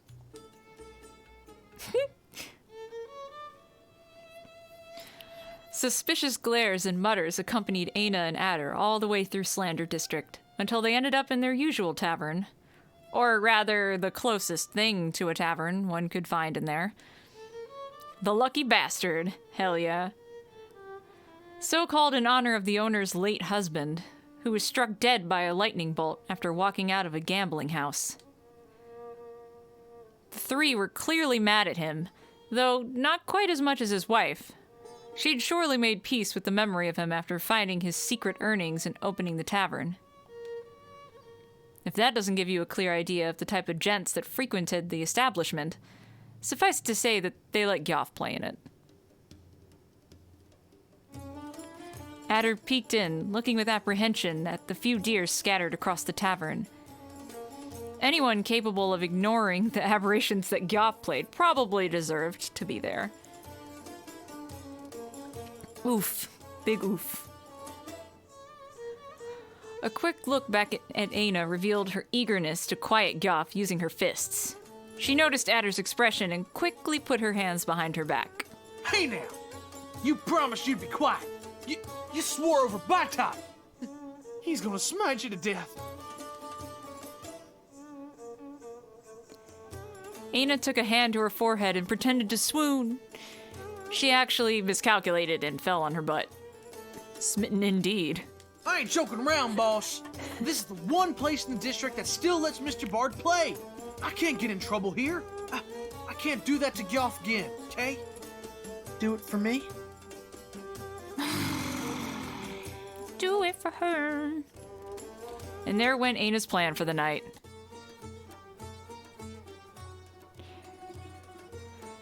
Everyone turned towards the duo as they walked into the bar, with faces that went from awe to ire. Oof.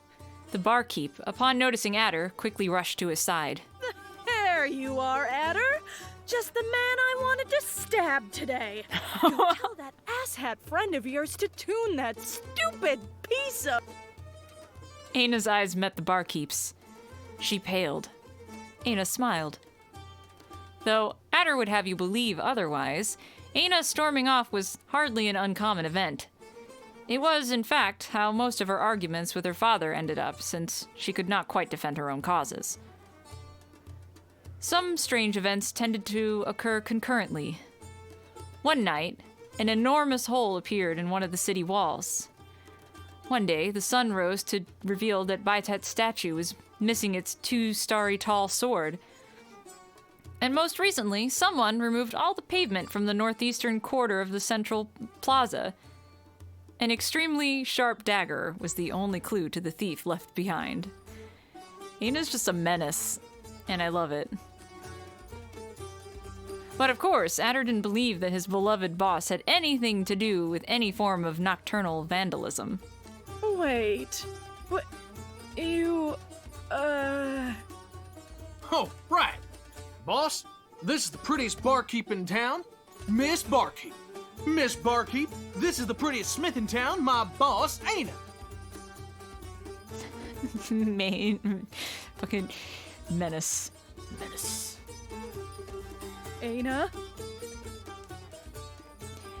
Eina tilted her head up slightly to let Adder pet her head affectionately. That's an adorable image in my mind. Still in such a cute position, she turned her eyes toward the barkeep in a killing glare. Eina! Of course. I didn't know it was like that. Give me just a... I really want to animate that. Just him patting her on the head and her just, like, glaring daggers. them!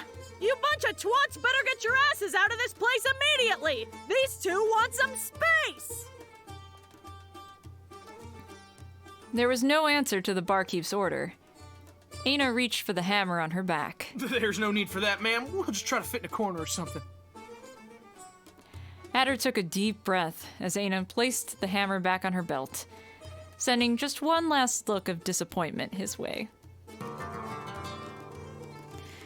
Gyoff's barely cohesive poetry became clearer as they reached the back of the tavern, though the bard seemed too occupied with his performance to notice them yet. They managed to find an empty space where they could barely fit together, though their designated room on the floor became considerably bigger after Eina curled her lips at the deer around them. Well, that sure was a thing. She never called anyone a twat for me before. You know the barkeep, boss? Nope. No way. She had to be confusing Eina for some other green-haired albino that wandered from tavern to tavern once a moon, demanding a little tip in exchange for not razing the place to the ground. A menace. Easy mistake. Once seated, Eina called the barkeep with a deep, menacing growl. She rushed to her side immediately. Yes, miss? I like the patches of gray in her mane. It's cute. Eina pointed to a cup and raised 2 fingers. The barkeep clearly didn't need a translation, but Eina's request didn't seem to cheer Adder up as it should have. Make that just one, ma'am. I ain't got enough money. And I don't feel like drinking anyway. But Eina felt like making him drink, of course. She brought out a shiny Doru from Illigrab's gift, pointed to herself, and then to Adder. Oh, that's mighty kind of you, boss. But really, I don't wanna. Now, drink. I said no thanks. Eina tried to push 2 coins into the barkeep's hand, while Adder tried to pull her hand away quite fruitlessly. Eina! What did I say earlier about trying to know what's best for me, huh? I don't always gotta get naked to have fun, alright? Both Eina and the barkeep looked at each other. Then they looked at Ader as he pursed his lips together. Get drunk? I mean, I don't gotta get drunk. What do you know? I think I kinda do need a drink. Aw. Get me drunk, please. I don't want to think about being naked now. Adder was already bringing himself enough shame, so Eina kindly overpaid the barkeep in a desperate action to make her go away. Once the barkeep had left, she took one of Adder's hands and pulled it away from his eyes, trying to take a good look at his face. She would have had better luck looking for faces in the mold covering the walls. Doth mine ears deceive me, or is that the tinkling of coins I hear? None other than Gyoff finally turned towards them with a very calculated nonchalantness, plucking the strings of his perpetually out-of-tune ode. I always forget how that's supposed to be pronounced. I think it's odd. Eina pulled her ears down and sighed audibly.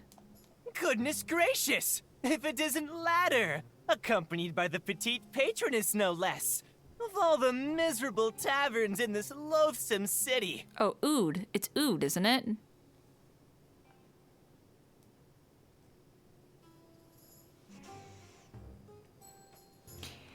We had this conversation last time, and I just forgot.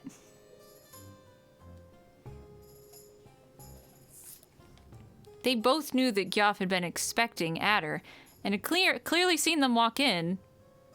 But why say hi like a normal person? Evening, Mr. Bard. I know what time of the day it is, thank you very much. I'm painfully sober yet. Or at least sober enough to recognize a moon in the sky, and a lad eaten up by his misgivings when I see one. Eina, what did you tell Adder to make him wail like that?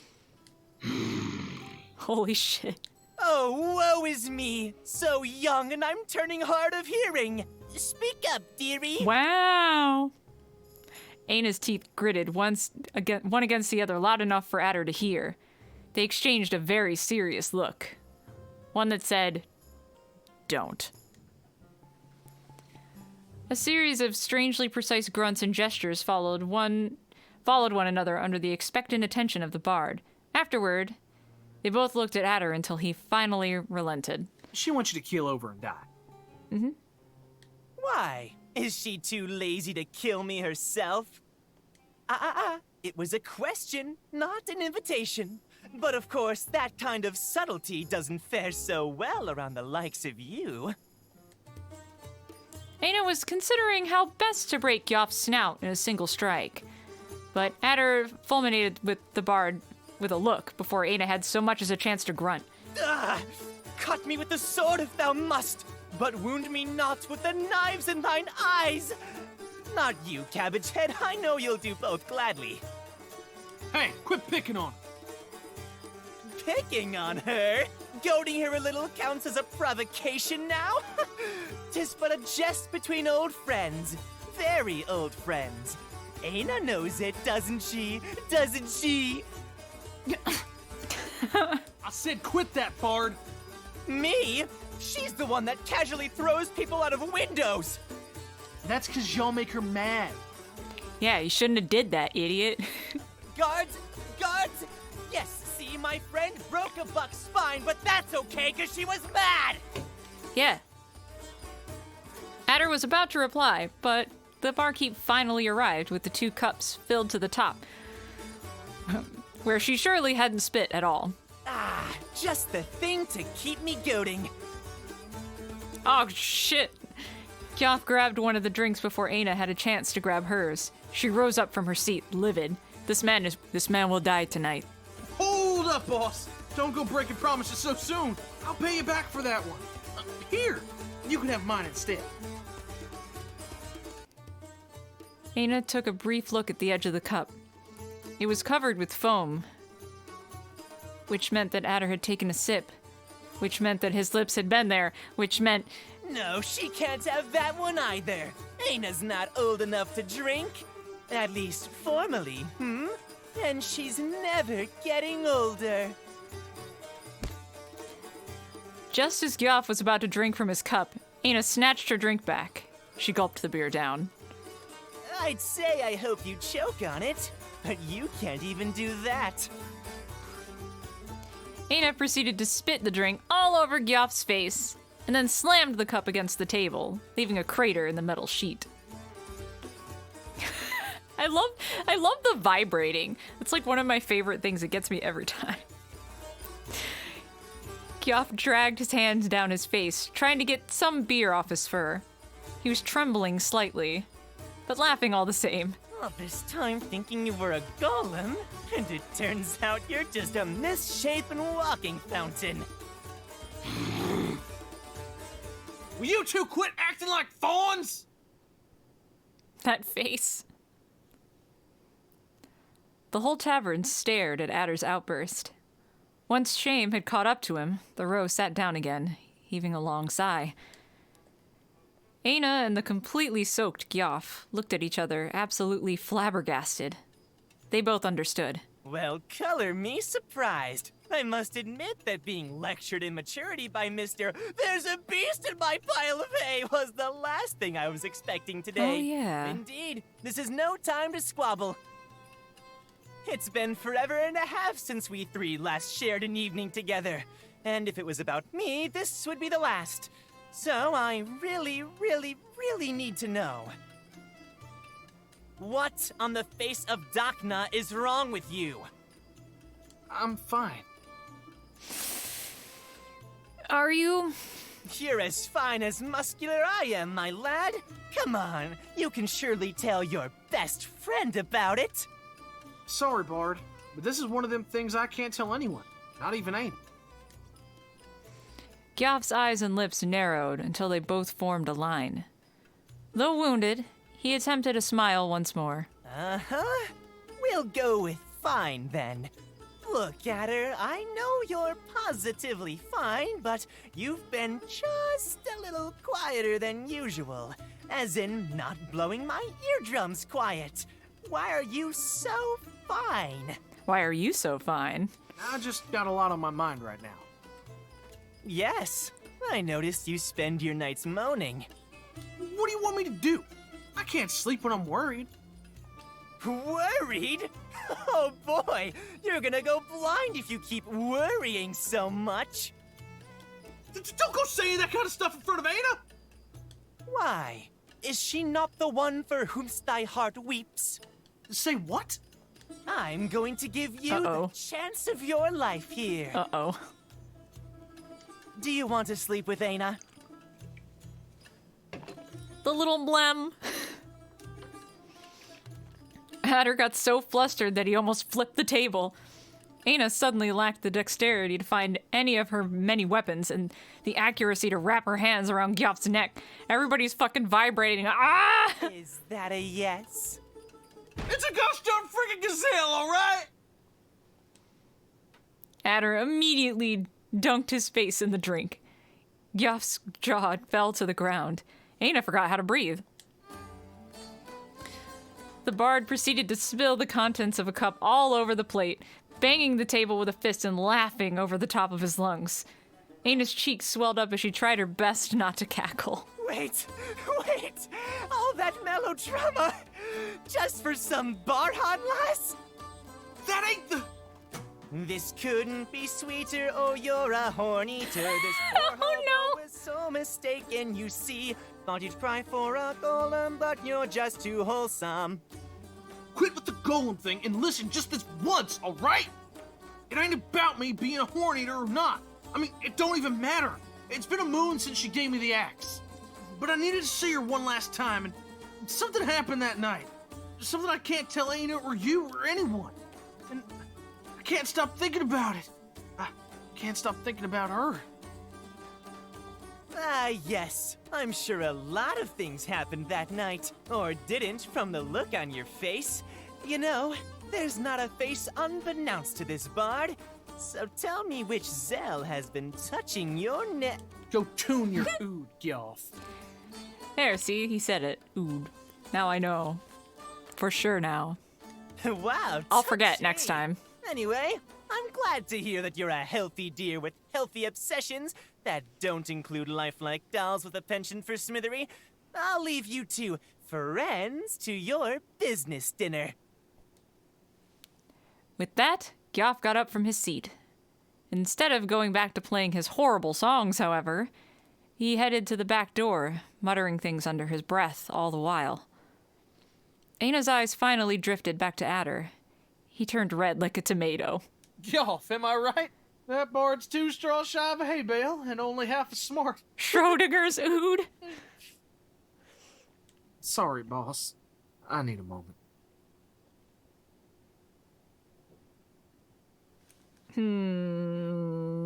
Nah, we're staying with Adder. If we follow Gyop, we might kill him. You never know. It's Gyop. But maybe we should follow him. Oh, I don't know.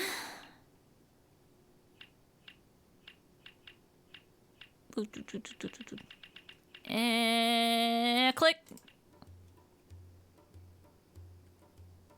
Okay, well, that works for me. I was just like, decisions are so hard.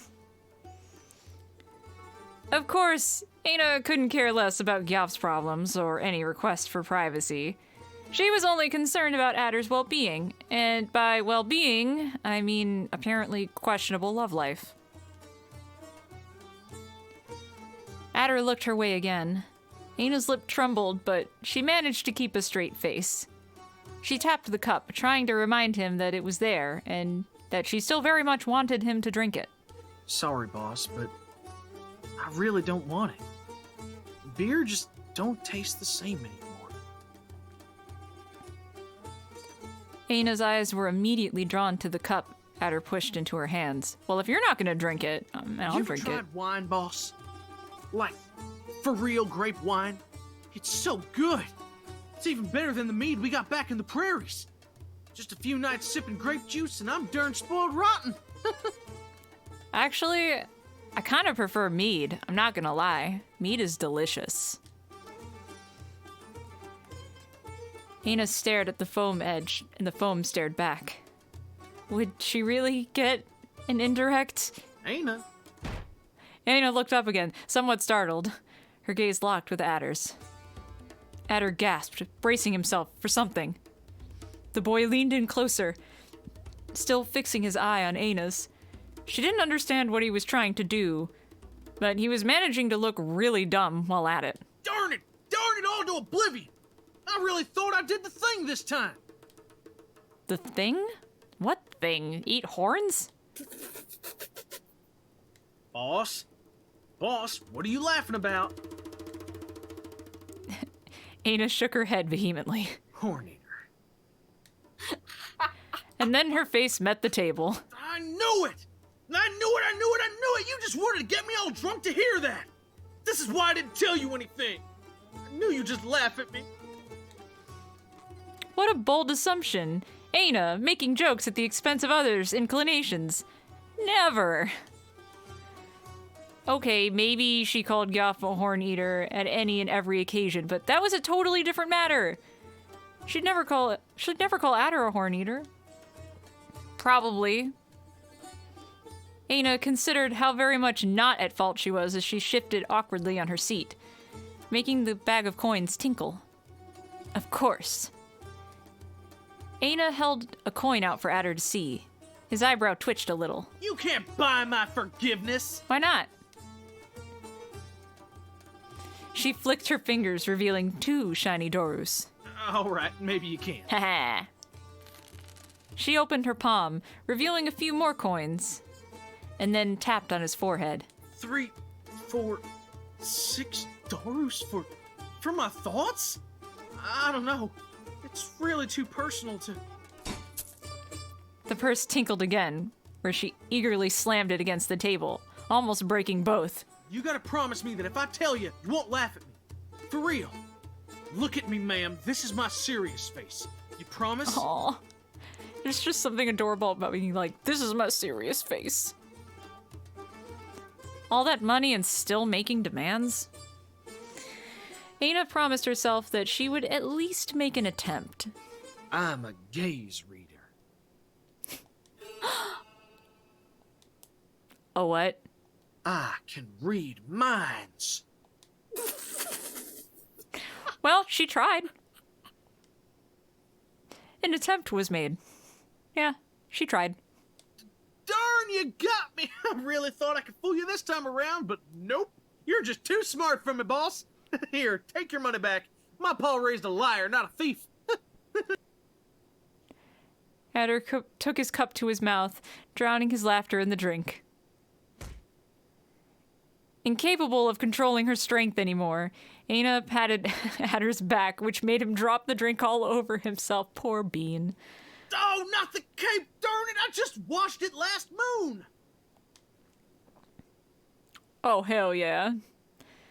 Adder lifted the hem of the rag he could only refer to as a cape, trying to determine the extent of the damage, and revealing something that definitely wasn't beneath it before. A burn? Eina reached out, attempting to touch the strange mark on Adder's chest. The boy recoiled immediately. Hey now! This ain't no place to get all touchy-feely, boss. We're in public.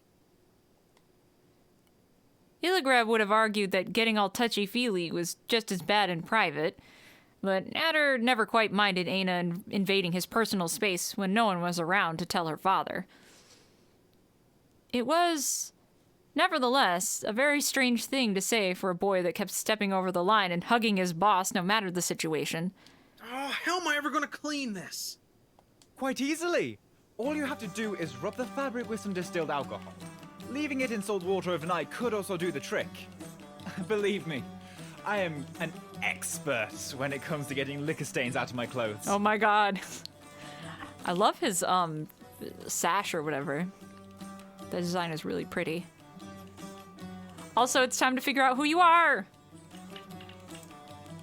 Burbus. Aha! Tim Lewis. Tim Lewis. It's like the Bacchus character. Just gotta give it a good It's always rinse a at the beach. Bacchus. Got it. Thanks for the tip, sir.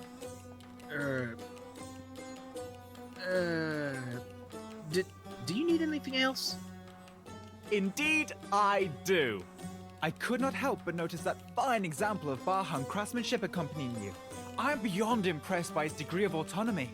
And just look at the expressiveness in its eyes. I could swear that I saw a tear in them. Oh. Barhan, what now? I don't know any witches. What are you going on about? Do we even know each other? We absolutely do not.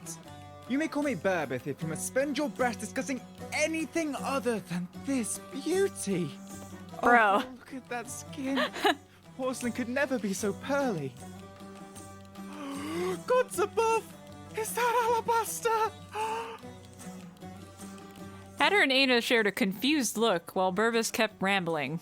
Is he hitting on you?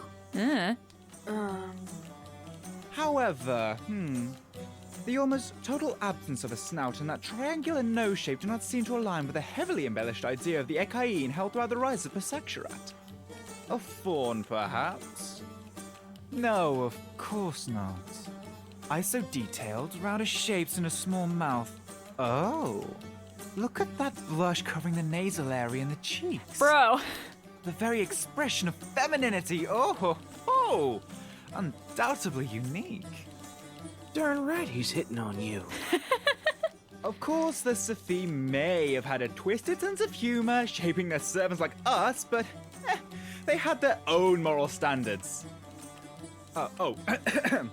My point is, I never expected to see a golem with female features.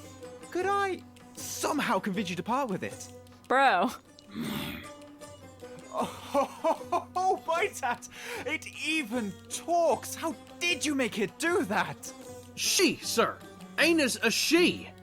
Yes, I said as much. Wait, what are those spikes between her teeth? Some sort of defense mechanism?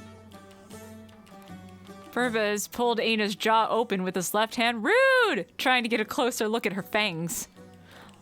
Luckily for all of the involved, Hatter pulled Burbis' hand away from Eina's mouth, right as her jaw snapped closed. Ooh! An automated shutdown function with a timer for protection in the inner workings of the artifact. Oh. The problem... Fascinating. I feel bad because he's definitely being rude, but I kind of love him, actually. I think he's really cute. He's really cute. Have you lost your marbles? Don't go sticking your hand into people's mouths, you creep! And I love his little glasses. Why, I would never. You are talking about the golem, are you not? Eina is not a golem! Indeed, this is not a golem. This may very well be the golem. And I am very much willing to pay accordingly, I assure you. But to elevate it to the status of person. Holy horns, is my accent too thick for them northern ears? Eina is a doe! A doe! Are you certain about that? I do believe I look more like a doe than she does. If you would be so kind as to ignore the pun. So you're one of those does that saw off their horns? You could have been a fair deal subtler about asking that question. Yes, I file my claws for better accuracy, and yes, I lost my horns. But I am a man. You are no less a deer for having lost an eye, are you, sir? I get the feeling you're mixing wheat with chaff here. But I ain't gonna judge nobody for getting touchy about their horns. Sorry, Mr. Burbith. Oh, worry not, friend. Truly, it is not the individual to be blamed, but a society that places unnecessary emphasis on weaponry and traditions from an age of intellectual darkness. Okay, yeah, he's really cute. Here. I get so much grief for having small horns. But I says to anyone that looks at them wrong, you got a problem with them horns? Because I should be the only one worrying about my horns. Indeed! Isn't the practice of turning our antlers to bone as a rite of passage simply barbaric? Without it, we would be free of accidents such as the one that beset me, and your need to overcompensate for your size complex. Darn right! Wait, my what? Both Hatter and Burbith turned to look at Eina, They'd clearly forgotten all about her. Wow. Look at that face. Oh, I could almost swear it looks offended. All right, let's go over this one more time.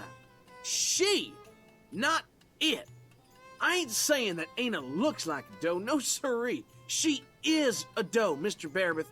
An albino doe. With a father, not a builder. Aina's gaze shifted the other way upon hearing the word doe used to refer to her.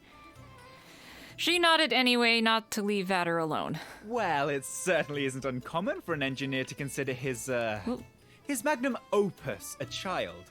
It is, however, extremely unnerving. Much like your complete ignorance towards the unique characteristics of your acquisition. The albino-like features we are accustomed to stem from the decay of their original paint.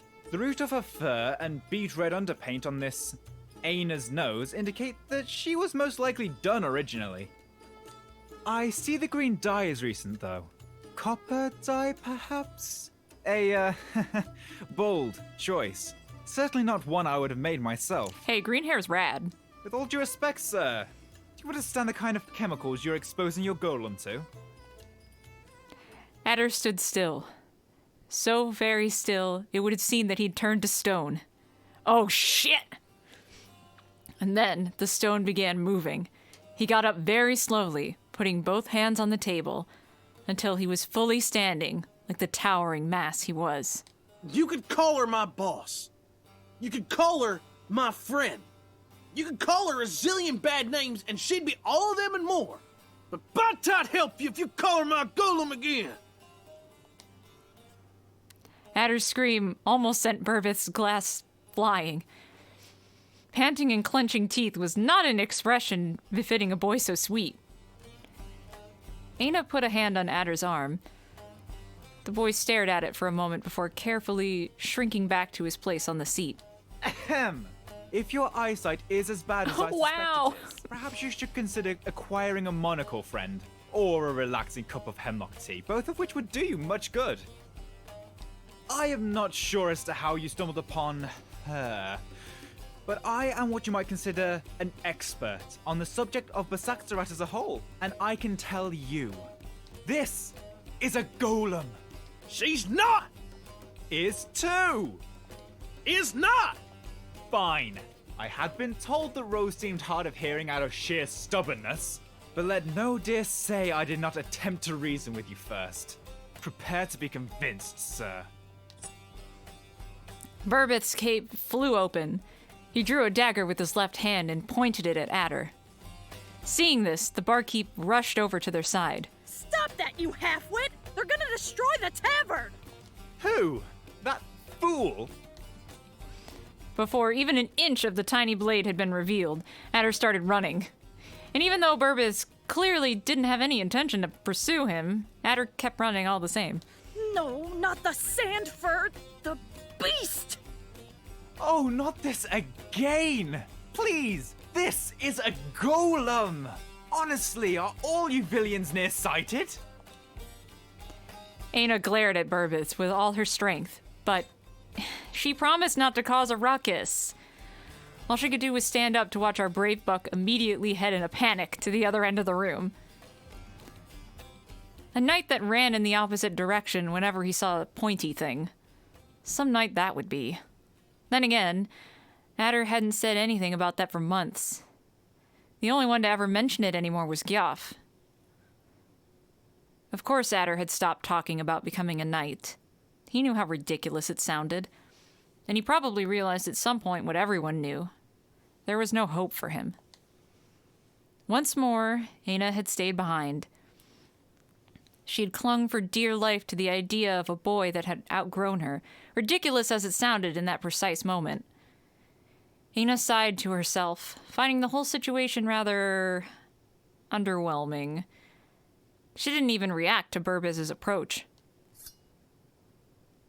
The so-called golem expert cut a small gap on Eina's trouser leg. Now, face the irrefutable proof.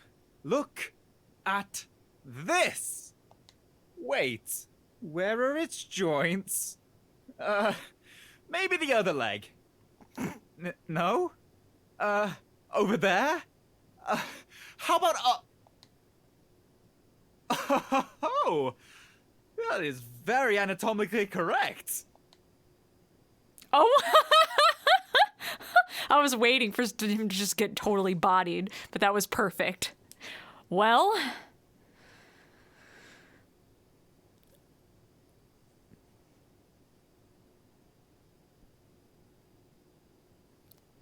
perhaps there was still hope for Adder. I really don't know what to say. Part of me wants to yell something like, I expected better from you, son. But I'm all about standing up for the little guy. And you're all tiny to me, after all. Oh. But against all evidence pointing to the contrary, Eina is very much not the little guy in any situation. Ever. And even if she was, you really should be a little wiser about who you pick fights with. How was I supposed to know that that asshole son of a beast was Lord or whatever? Oh. What, I mean, as much as I found him ridiculously cute, he had it coming. Hey, we don't use that language here. That's how we call them pervs that don't respect a lady back in my town. Making mothers the subject matter is not respecting ladies. The patron insults Miles all the time, and I ain't never seen you complain. And since when's that senile desert shrub a role model? What in the name of the Hatsa are you laughing about now? Quit hollering, she don't know what's going on. Eina, I'm here. Just let me go with her. Oh no, you're not going anywhere. Aww.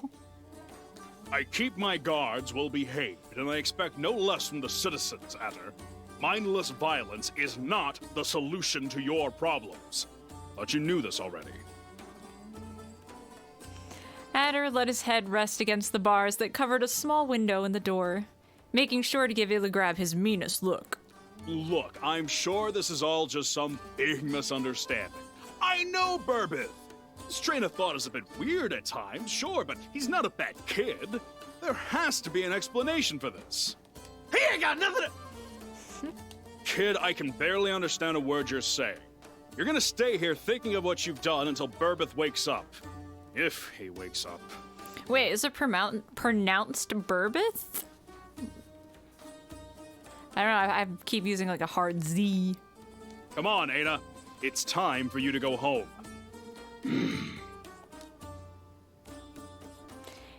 Eina gave Illigrab a very meaningful look. Fine. You can wait for him in the entrance. But I swear by Aimai that I'll rake you across the coals if I find a single brick out of place in Addersal when I'm back. Are we clear? Eina nodded eagerly. Illigrab gave her a dubious look, but he seemed to be in too much of a hurry to make sure that she'd stay put. I thought so. I was like, am I crazy? Like hearing it wrong in my headphones? Spanish Z is TH. So it's Burbith. We're gonna break into Addersal. That face. Too bad Illigrab forgot to say anything about the cell's window. Eina took a brief look into the room from outside. To the city guard's credit, the dungeon was actually considerably nicer than Gyoff's house, and definitely safer. No beast or Makadar would find Adder there. It didn't take Eina much effort to bend the iron bars and sneak her little body in through the window. Wait, no way, how? There's no way she could fit through that window. Well, I guess she was kind of slim. Eina! Adder didn't waste a second. He immediately threw his arms over Eina and began smothering her with half-incomprehensible cries that were most likely meant to be reassuring. They soon derailed into some sort of lecture. I swear by three and all smoke guns, I ain't never going back to the tavern with you, man. Adder hugged her with a force that would have destroyed anyone's ribcage for a good 10 minutes. But Eina didn't have the heart to stop him. This is adorable.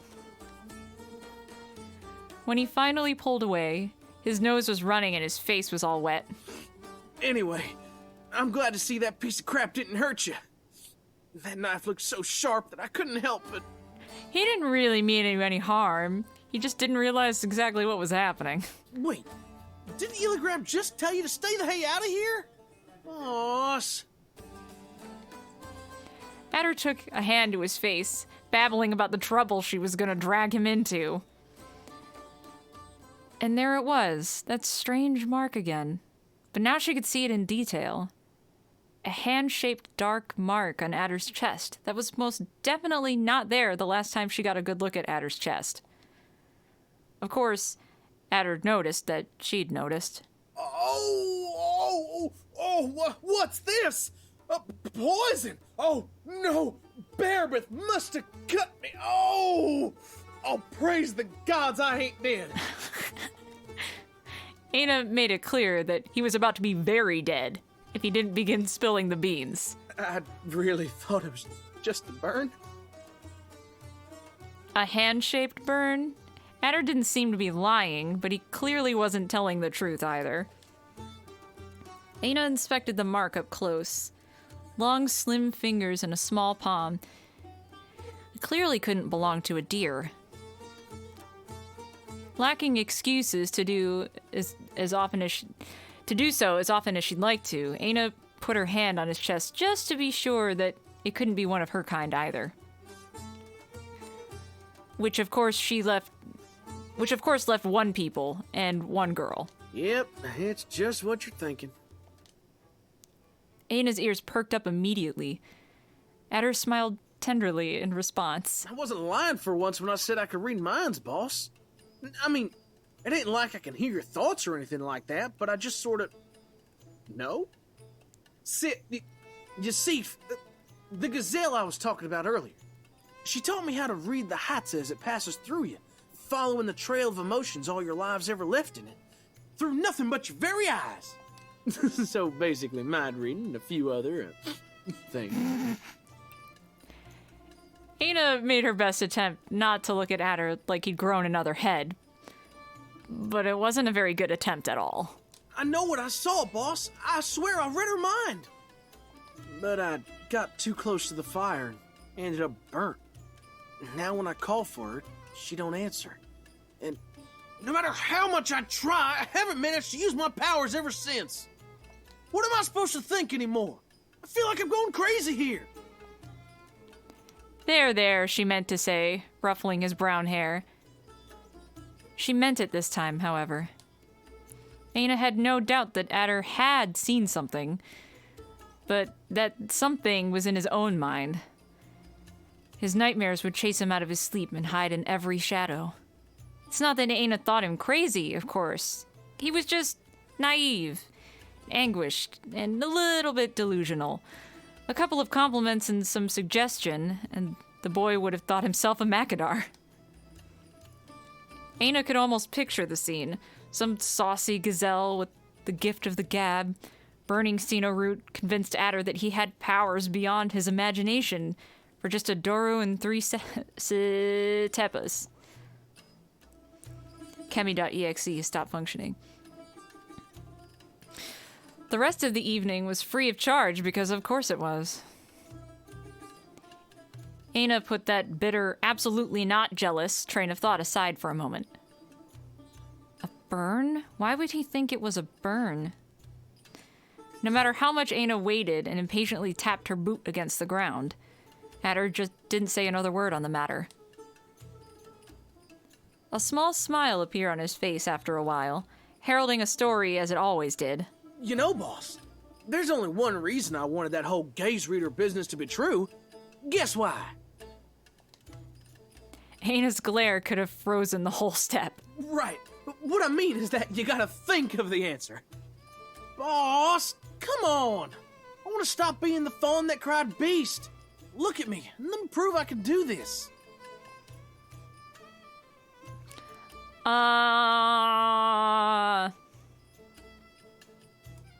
I'll indulge him. I think. Yeah, I'll indulge him.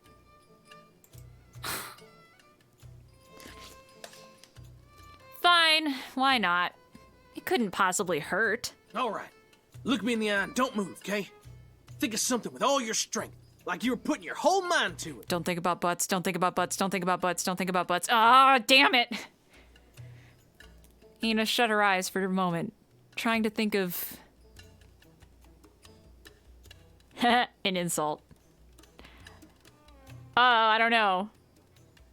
I feel... Hi, Dystopia, what's up? Just thinking about butts. Eina opened her eyes and nodded, much to Adder's delight. He shoved his face right in front of hers and began staring at her with such intensity that it could have burned a hole in her forehead. Minutes passed. Adder's face became more and more contorted every instant. His snout was wrinkled, his jaw was jutting out. He was making the lamb. He was completely cross-eyed. Eina couldn't help but roll her eyes at the idiot in front of her. One out. Adder's ears perked up as his eye focused on Eina again. The smith immediately took a step back. I was wondering if there's going to be like a moment, like a mic drop moment, where like a word was said. Well, quote unquote said. I can't play online games because of the ping my provider is insanely high, but internet works. It's weird. What's your provider? Out of curiosity. She hadn't even opened her mouth. He couldn't possibly have... Eina and Adder didn't have time to say another thing. A key began hitting everything but the lock, marking the end of their visit. Adder! Please tell me you're still there! Illigrab nearly slammed Adder's cell door open. He finally stopped saying Adder upon seeing said boy calmly sitting on the bench. Hey there, lad. I have some good news and some bad news. Which do you want to hear first? Neither. It's in the EU. Oh, okay, well then never mind. The bad? The good news is that Burbeth is alive and well. He'll wake up soon. Bad news is, you and I are gonna be taking a stroll to the marketplace.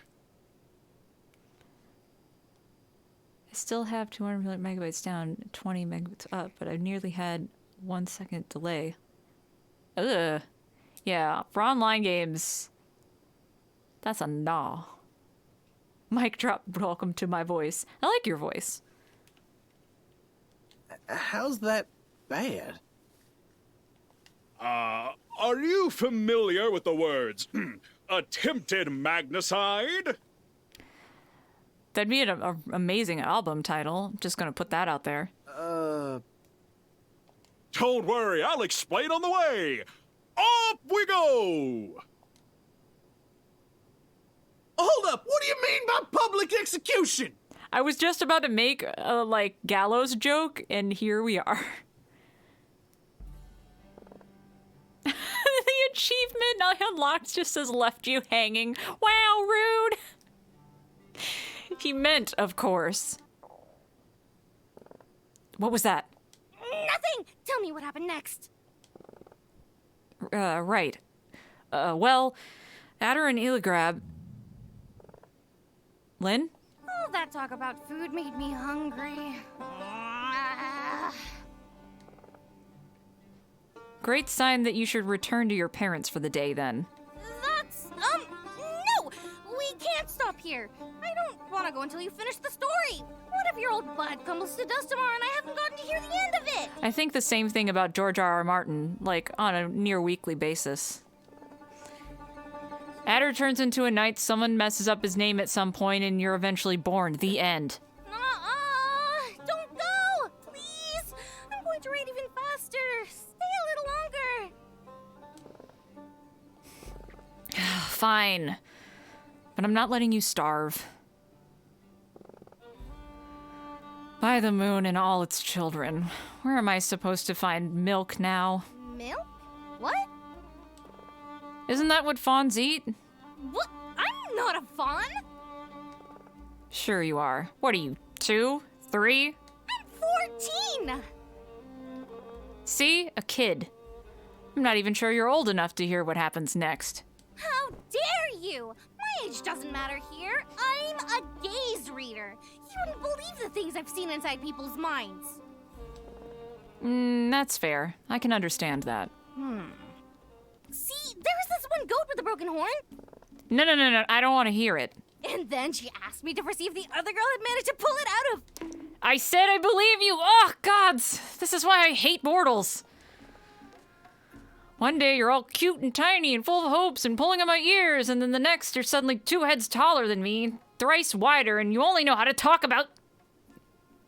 What's that look for? What are you? I am very done with this conversation.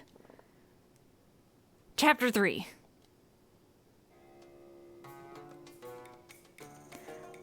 How to keep your head up when you're about to lose it.